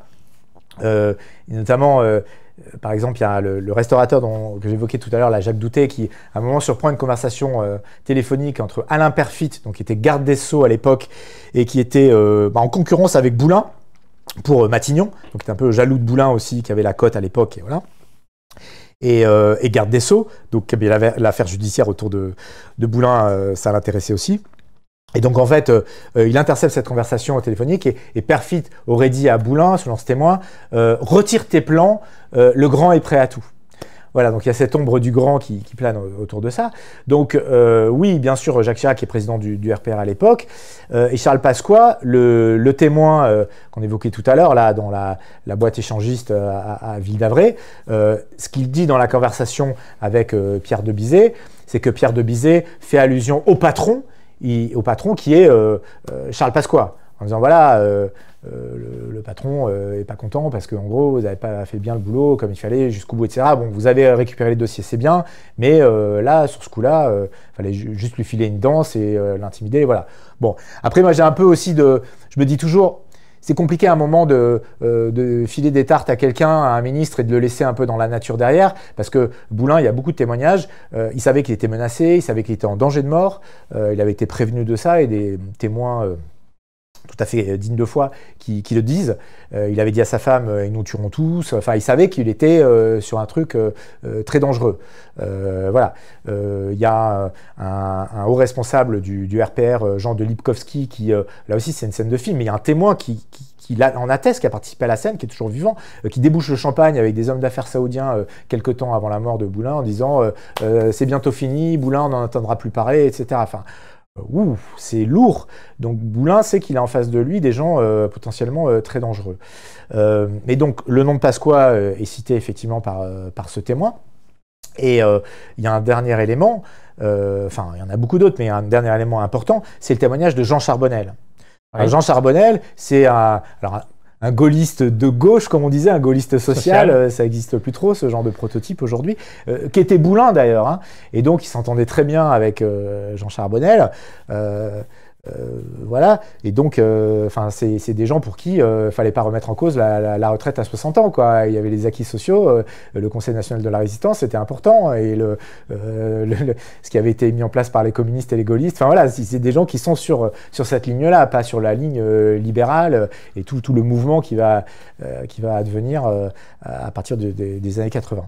Et donc Charbonnel, il m'a expliqué, effectivement, il a témoigné à mon micro, et que juste après la mort de Boulin, il a une conversation très troublante avec un des fondateurs du SAC, qui s'appelle Alexandre Sanguinati. Il lui aussi va mourir, pas du tout de manière douteuse, mais peu de temps après, donc malheureusement on n'aura pas son témoignage à lui.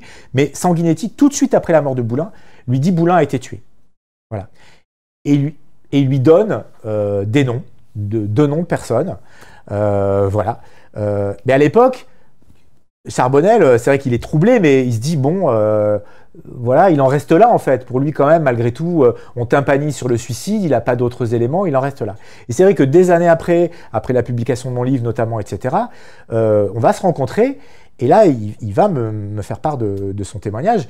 Et avec tous les éléments qui sont sortis, c'est un esprit rationnel, hein, Jean Charbonnel, hein, et à la lumière de tous ces faits-là, il ne croit plus au suicide. Et son témoignage d'Antoine Sanguinetti, qui encore une fois n'est pas n'importe qui fait partie de ces milieux-là, qui connaît très bien, qui lui dit Boulin a été tué, qui s'ajoute à tous les autres témoignages, ben, ça a du sens. Et il va mourir avant de témoigner malheureusement, mais sa veuve va donner les noms, donc ils sont dans le dossier. Voilà. Bon, après, devant caméra, elle n'a pas voulu donner les noms. Voilà, bon, faut pas non plus être grand clair pour peut-être imaginer qu'est-ce que ça peut être. C'est pas à moi de me substituer à elle, mais voilà, en tout cas, on est clairement dans ce contexte politique-là, avec ces acteurs-là. Voilà. D'ailleurs, je voyais là, bizarre, pas de mention de Nicolas Sarkozy. Je crois même que Nicolas Sarkozy, au début des années 2000, dans un discours... Ah, ouais. Parce que tu parlais de la guerre des droites. On peut faire une mention. Alors, Nicolas Sarkozy, alors, ce qui est intéressant, il y a deux choses qui sont intéressantes avec Sarkozy. La première, c'est que quand même, il a deux parrains politiques qui font tableau de cette affaire. Pasqua, on vient d'en parler. Voilà. Enfin, sur les Hauts-de-Seine, etc. Bon, tu connais bien tout ça. Ouais. Et l'autre, c'est Achille Peretti. Oui. L'ancien maire de Neuilly, et qui à l'époque était membre du Conseil constitutionnel. Pourquoi? Alors là, ça va encore être une scène digne d'un film noir, mais parce que juste après la mort, Peretti, qui sait très bien que Boulin ne s'est pas suicidé, va au domicile de Colette Boulin, des Boulins, pour lui dire de se taire. Parce qu'il sait qu'elle ne croit pas au suicide. Voilà. Il dit, Colette, taisez-vous, refaites votre vie. Parce que le domicile des Boulins était à Neuilly. À Neuilly. Vous ne voudriez pas que la même chose arrive à Bertrand, votre fils, que ce qui est arrivé à Robert arrive à Bertrand. Il lui propose même de l'argent, prenez de l'argent, etc. Colette Boulin lui dit, non mais de toute façon, moi je sais tout, allez-vous-en. Et il lui dit, ouais, si c'est comme ça, faites sauter la République. Mais bon, la scène se finit comme ça. On le sait parce qu'elle a été enregistrée par un proche de la famille, le kiné de Boulin, qui était proche de la famille, avait mis un enregistreur avant que Peretti passe. Il avait eu la présence d'esprit de se dire, bon, il va passer, on va quand même faire en sorte d'avoir un élément, peut-être, on ne sait pas ce qu'il va dire, il vaut mieux avoir un coup d'avance. Et il y a une bande sonore dont un extrait a été diffusé par un journaliste de TF1, Jacques Collet, dans un reportage. Avant qu'on lui demande gentiment d'aller voir à l'étranger ce qui se passait. Et donc Peretti passe quoi? Donc là, on a quand même, c'est une autre époque, mais c'est vrai que c'est quand même un peu les parents politiques de Sarkozy. L'autre élément, c'est que, évidemment, c'est pas la génération de Sarkozy, mais on en revient à ce qu'on disait sur la longévité des hommes politiques. Il faut savoir, c'est un autre élément intéressant de cette affaire. Tu disais pourquoi l'affaire n'a pas prospéré pendant longtemps et tout. Mais parce qu'en fait, elle a été instrumentalisée politiquement par les deux camps. Et c'est-à-dire que, et notamment par la gauche. Alors on voit bien pourquoi ça embête la droite. Parce que, bon, évidemment, c'est un cadavre dans le placard, comme on dit, de la droite. Ouais. Et bon, mais la gauche aussi. C'est-à-dire qu'il y a des moments, alors, dans mon livre, je retrouve les citations, notamment dans les années 80, 88, au début des années 90. Il y a Lionel Jospin, quand il dirige le Parti Socialiste. Il y a François Mitterrand, quand il est président au début des années 90. À chaque fois qu'il y a des affaires qui sortent, qui embêtent la gauche, des affaires financières ou des scandales qui sortent, bah, il y a des déclarations publiques, donc je pense notamment à ces deux, de Jospin et de Mitterrand, qui disent clairement, qui font allusion clairement au fait que Boulin a été tué. En disant, si on peut retrouver les citations exactes, hein, si on prend le livre, là, j'ai amené mon unique exemplaire qui me reste tout corné. Et voilà, donc, très bien, merci David.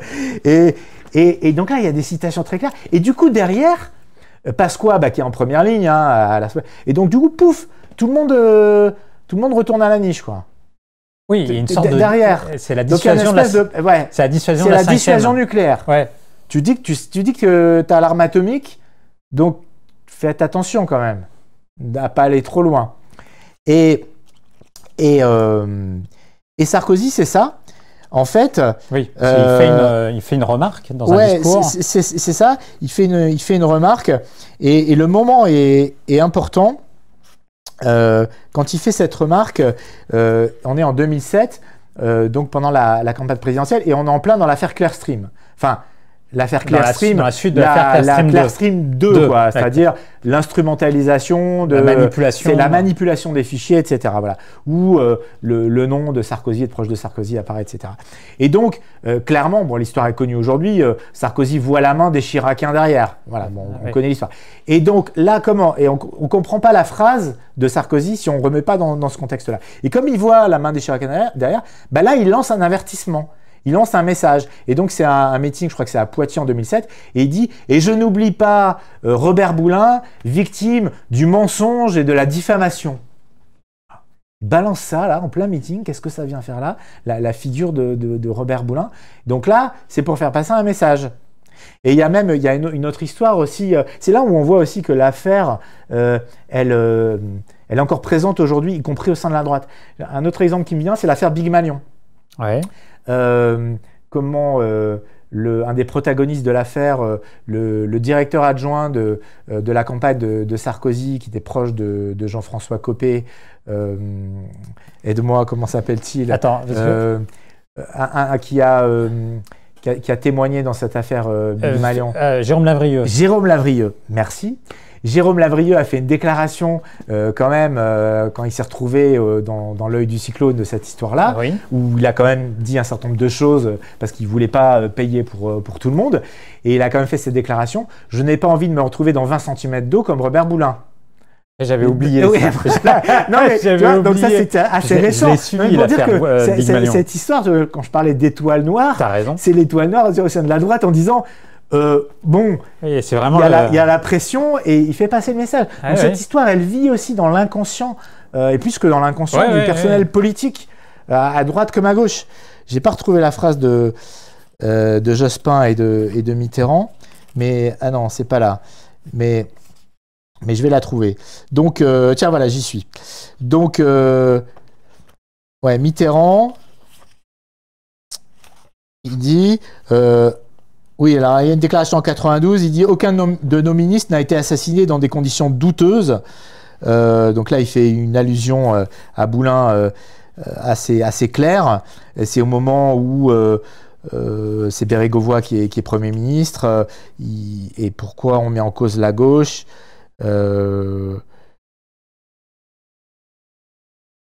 Ouais, voilà, c'est ça. Et donc, et juste après, voilà, c'est un moment où il y a des attaques virulentes du RPR contre le Parti socialiste, donc avec Pasqua en première ligne. Donc c'est pour ça il y a cette petite allusion subliminale de Mitterrand. Et il y en a une plus claire de Jospin qui là cite carrément l'affaire Boulin. Alors, il le fait plusieurs fois d'ailleurs. Et voilà, donc. Voilà, tout ça pour dire que...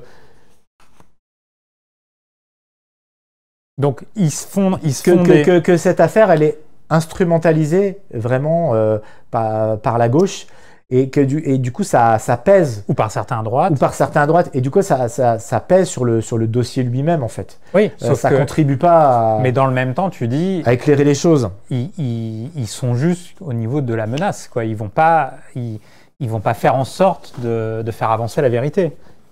Absolument. J'ai retrouvé la phrase, 88, février 88.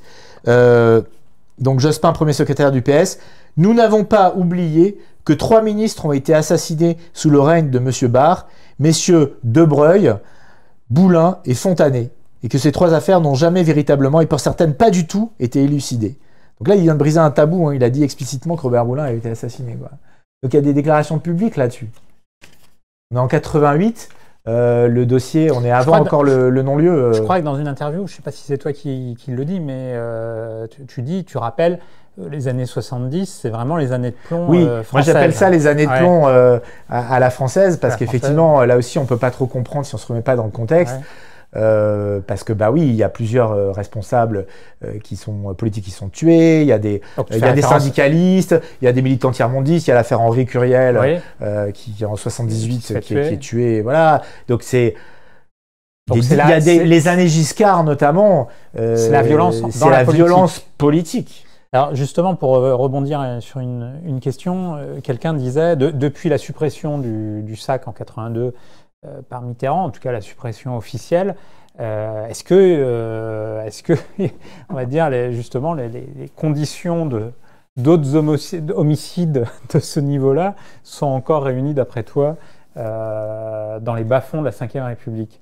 Bah, on a cité tout à l'heure l'affaire JPK, Jean-Pascal Courreau.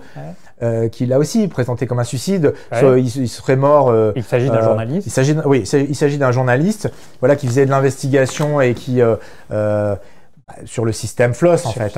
Et voilà. Alors après, il avait aussi un engagement politique contre Gaston Floss également, et il a disparu en pleine mer. Et il y a une enquête qui est toujours en cours et une piste très sérieuse sur le fait qu'en fait, il aurait pu être liquidé par la garde prétorienne de Gaston Floss. Et donc là, le dossier est toujours en cours. Donc là, c'est pas un responsable politique, mais c'est quand même un acteur de premier plan. Et là, c'est quand même une affaire plus contemporaine.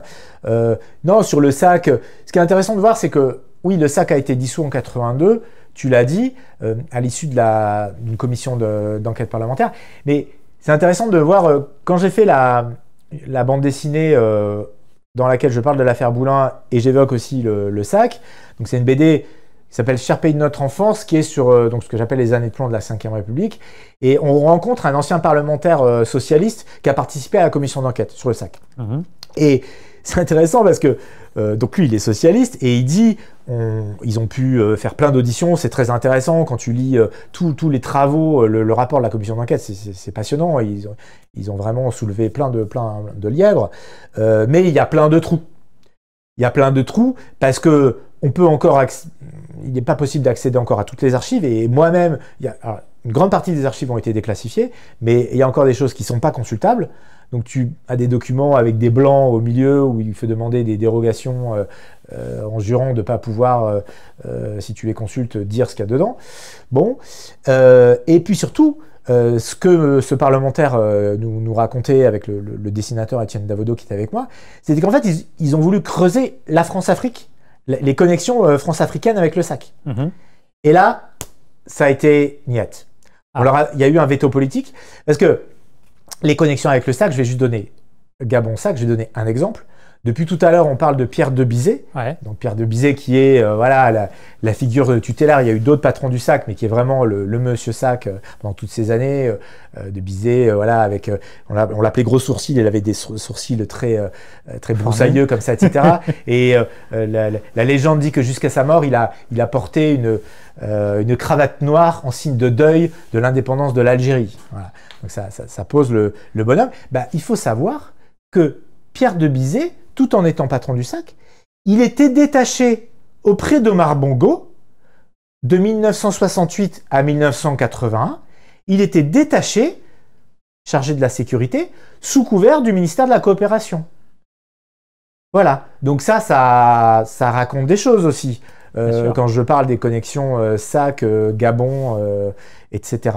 Donc là, c'est intéressant de voir que par rapport au SAC, là aussi, ils ont pu travailler, mais il y a eu aussi une limite, quoi. Il y a eu un signal qui a été envoyé par le pouvoir socialiste, donc en l'occurrence, François Mitterrand venait d'être élu, de dire, oui, n'allez pas trop loin non plus. Et bon, on sait que le système ELF, il a continué à perdurer au plus grand profit aussi avec les clés de répartition qui a changé entre le RPR et le PS. Mais le système ELF, il a perduré par la suite. Après 81, sous Mitterrand, comme tu dis, les clés de répartition qui ont évolué, donc qui ont arrosé d'autres partis politiques. Loïc Le Floch-Prigent, l'ancien PDG d'ELF, l'a dit au procès-ELF, l'a dit écrit dans des livres. Donc là, tout ça est connu. On retrouve ce qu'on appelle la transversalité des réseaux de la Ve République, où une partie du financement de la vie politique, en tout cas de l'époque, est partagée entre toutes les forces politiques de gauche comme de droite, d'extrême droite comme jusqu'au Parti communiste. Donc on parle également de cette... c'est là où ils se tiennent tous, enfin en tout cas à l'époque. Voilà, alors bon, là le temps est passé quand même. Donc, on peut espérer qu'aujourd'hui, il y a quand même des langues qui se délient. Sur ta thèse, enfin, et plus que ta thèse, mais sur ta piste sur le Gabon et le système de la France-Afrique, et donc pour toi, le dossier central, potentiellement, qui a amené à la mort de Robert Boulin, et le système ELF, est-ce que, enfin, à ma connaissance, mais est-ce que tu sais si... a priori, il n'a pas publié, mais est-ce que tu sais si Pierre Péan, qui donc avait beaucoup travaillé sur le Gabon et avait beaucoup de sources au Gabon, est-ce qu'il a travaillé sur Boulin et est-ce qu'il a publié? Je ne crois pas. Hein. Alors, pas à ma connaissance. Parce que même dans ce qui fait office de ses mémoires, qui sont des mémoires parcellaires, il n'évoque pas l'affaire Boulin. Il n'en parle pas. Je sais qu'avant sa mort, quelqu'un m'avait fait passer un message qu'il voulait me voir, mais je ne saurais jamais. Et après, je me suis dit, est-ce que c'était pas pour ça Après, voilà, avec Pierre Péan, on a pu avoir des différences sur d'autres dossiers, notamment sur le rôle de la France au Rwanda, pendant le génocide, à propos du génocide des Tutsis au Rwanda. Mais c'est vrai que Péan, le premier Péan, le Péan d'affaires africaines, a été un des premiers à raconter ça, ce système-là. Et après, non, à ma connaissance, il n'a jamais travaillé spécifiquement sur l'affaire Boulin. Enfin, il évoque à un moment certains personnages connexes à l'affaire, comme Tourné, voilà, ou comme Blanc, mais très rapidement. Mais non, il n'a pas travaillé là-dessus. En tout cas, il n'a jamais publié là-dessus. Et toi, on t'a déconseillé de travailler sur le sujet? Non, on m'a pas déconseillé de travailler sur le sujet. Non, pas du tout. J'ai pas eu de menaces directes comme ont pu avoir certains. Alors après, des fois, on te fait passer des messages ou où tu peux recevoir des courriers un peu désagréables qui peuvent s'apparenter à des courriers de menaces, mais ça va pas plus loin. Ou on te fait passer des messages en disant bon, quand même. faites attention, mais bon, c'est plus un peu des messages comme ça subliminaux. Mais non. C'est plus une ambiance. On m'a pas. C'est ça. On m'a jamais empêché de travailler sur cette affaire. Et toi, est-ce qu'à un moment donné, tu t'es dit non, mais ras-le-bol, j'ai déjà fait le tour Parce que, quand même, à partir de ton livre de 2007, t'es revenu sur le dossier. Après, j'ai pas travaillé que là-dessus, évidemment, parce que, en fait, c'est vrai qu'au bout d'un moment, ça peut devenir obsessionnel, mais et peut-être que t'es revenu sur le dossier par d'autres. En fait, c'est vrai que, mais ça allait pas, mais c'est vrai que c'est resté toujours. Oui, cette affaire, elle m'accompagne, mais j'ai essayé toujours de pas refaire la même chose, en fait. Et là, comme j'expliquais au début de notre échange, voilà, j'étais sur des formats courts. Après, je me suis dit, bon, il faut que je fasse des formats plus longs. Après, bon, faut que je fasse un livre. Après, il faut que j'amène des éléments nouveaux par rapport à ça. Et puis après, ça avait du sens à un moment de faire une enquête en bande dessinée parce que du coup, voilà, je trouvais que c'était un média intéressant. Et depuis, je n'ai cessé de faire des enquêtes en bande dessinée parce que je trouve que vraiment, c'est formidable, en fait. C'est comme une espèce de boîte à outils gigantesque qui te permet de mieux raconter, en fait, tes enquêtes et de raconter les coulisses aussi. Et voilà. Et après, de faire, quand on m'a proposé, à un moment, j'ai eu l'opportunité de faire une enquête en télé, je me suis dit, oui, je ne l'ai pas fait. Si je le fais, je vais essayer d'amener des éléments nouveaux. Il y a eu des éléments nouveaux. Il y a des gens qui ont parlé face à la caméra qui avaient jamais parlé. Et puis voilà. Mais et après, moi, j'aime bien l'idée que d'autres se saisissent de cette affaire-là. Je ne suis pas du tout propriétaire de cette affaire. Et il y a d'autres journalistes qui ont travaillé dessus et qui travaillent au-dessus aujourd'hui. Et c'est très bien. Voilà, je pense à Vincent Ventighem qui a travaillé à 20 minutes et qui a sorti aussi des choses là-dessus. Il y a d'autres journalistes aujourd'hui Sud-Ouest, exactement. À Sud-Ouest aussi a sorti des témoignages inédits. Donc voilà, et c'est très bien comme ça. Et on retrouve la marche improbable des chenilles processionnaires. Et moi, il faut qu'il y ait beaucoup de chenilles. Et voilà. Et donc voilà. Et donc moi, non, je suis pas. Et là, il y a ce nouveau témoin. Voilà, et donc Sud-Ouest et Radio France, avec Ariane Grissel, on a fait un article sur ce témoin. Et voilà, mais je suis dans cet état d'esprit-là. Et au contraire, moi j'aime bien l'idée que cette affaire, que d'autres reprennent la balle au bon, quoi. Et donc voilà. Mais c'est vrai que elle me rattrape toujours à un moment ou à un autre, quoi. Mais Et peut-être que parfois tu pars sur d'autres enquêtes qui te ramènent à Boulin, non? T'as vu ça, tout ce cas de figure? Mais non, mais du coup, oui, mais ça marche dans le sens inverse aussi, parce que tu parlais de Gaston Floss, oui, et du coup, Gaston Floss, à un moment, je le vois dans l'affaire Boulin, et du coup, après, j'ai enquêté sur l'affaire Jean-Pascal Courreau, et j'ai écrit un livre sur le système Floss. D'accord. Qui est complètement lié au nucléaire, parce qu'en fait, si on a laissé Floss prospérer pendant toutes ces années, gauche et droite confondues, c'est parce que la France pouvait faire ses essais nucléaires en Polynésie, et pendant ce temps, Gaston Floss pouvait continuer à faire ses magouilles et avoir son royaume, son précaré, son précaré. Son système. Donc c'est lié aussi à la puissance nucléaire française. Et là aussi, on retrouve un peu le côté boîte noire aussi, parce que l'arme, le nucléaire, le pétrole. Voilà, la situation post-coloniale. La situation post-coloniale, la prétendue décolonisation qui n'en est pas une, et tout le système France-africain, qu'il soit France-africain ou France-africain Canal Océanie Floss, il faut pas y toucher. Donc en fait, il y a des ponts, et l'affaire Boulin m'a amené vers d'autres sujets, et parfois d'autres sujets me ramènent vers l'affaire Boulin. Mais heureusement que je travaille pas uniquement là-dessus, parce que... Oui. David, tu as vu non, d'autres... Tu as remonté toutes les questions. Toutes les questions. Bravo.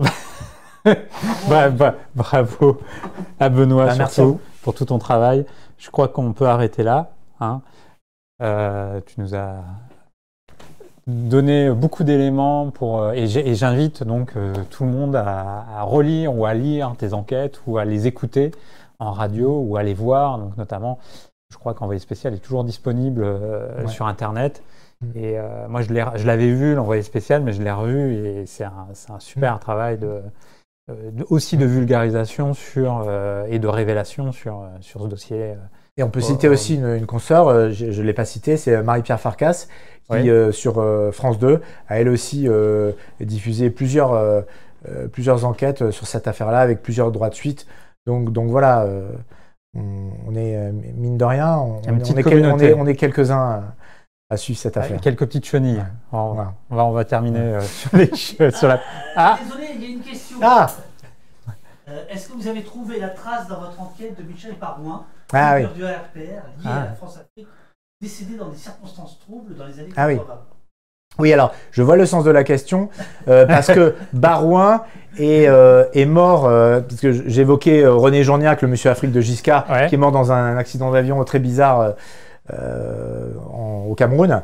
Et effectivement, Barouin est aussi mort dans un avion en Afrique, dans des circonstances quelques similaires. années après, 7-8 ans, je crois. Oui, tout à fait.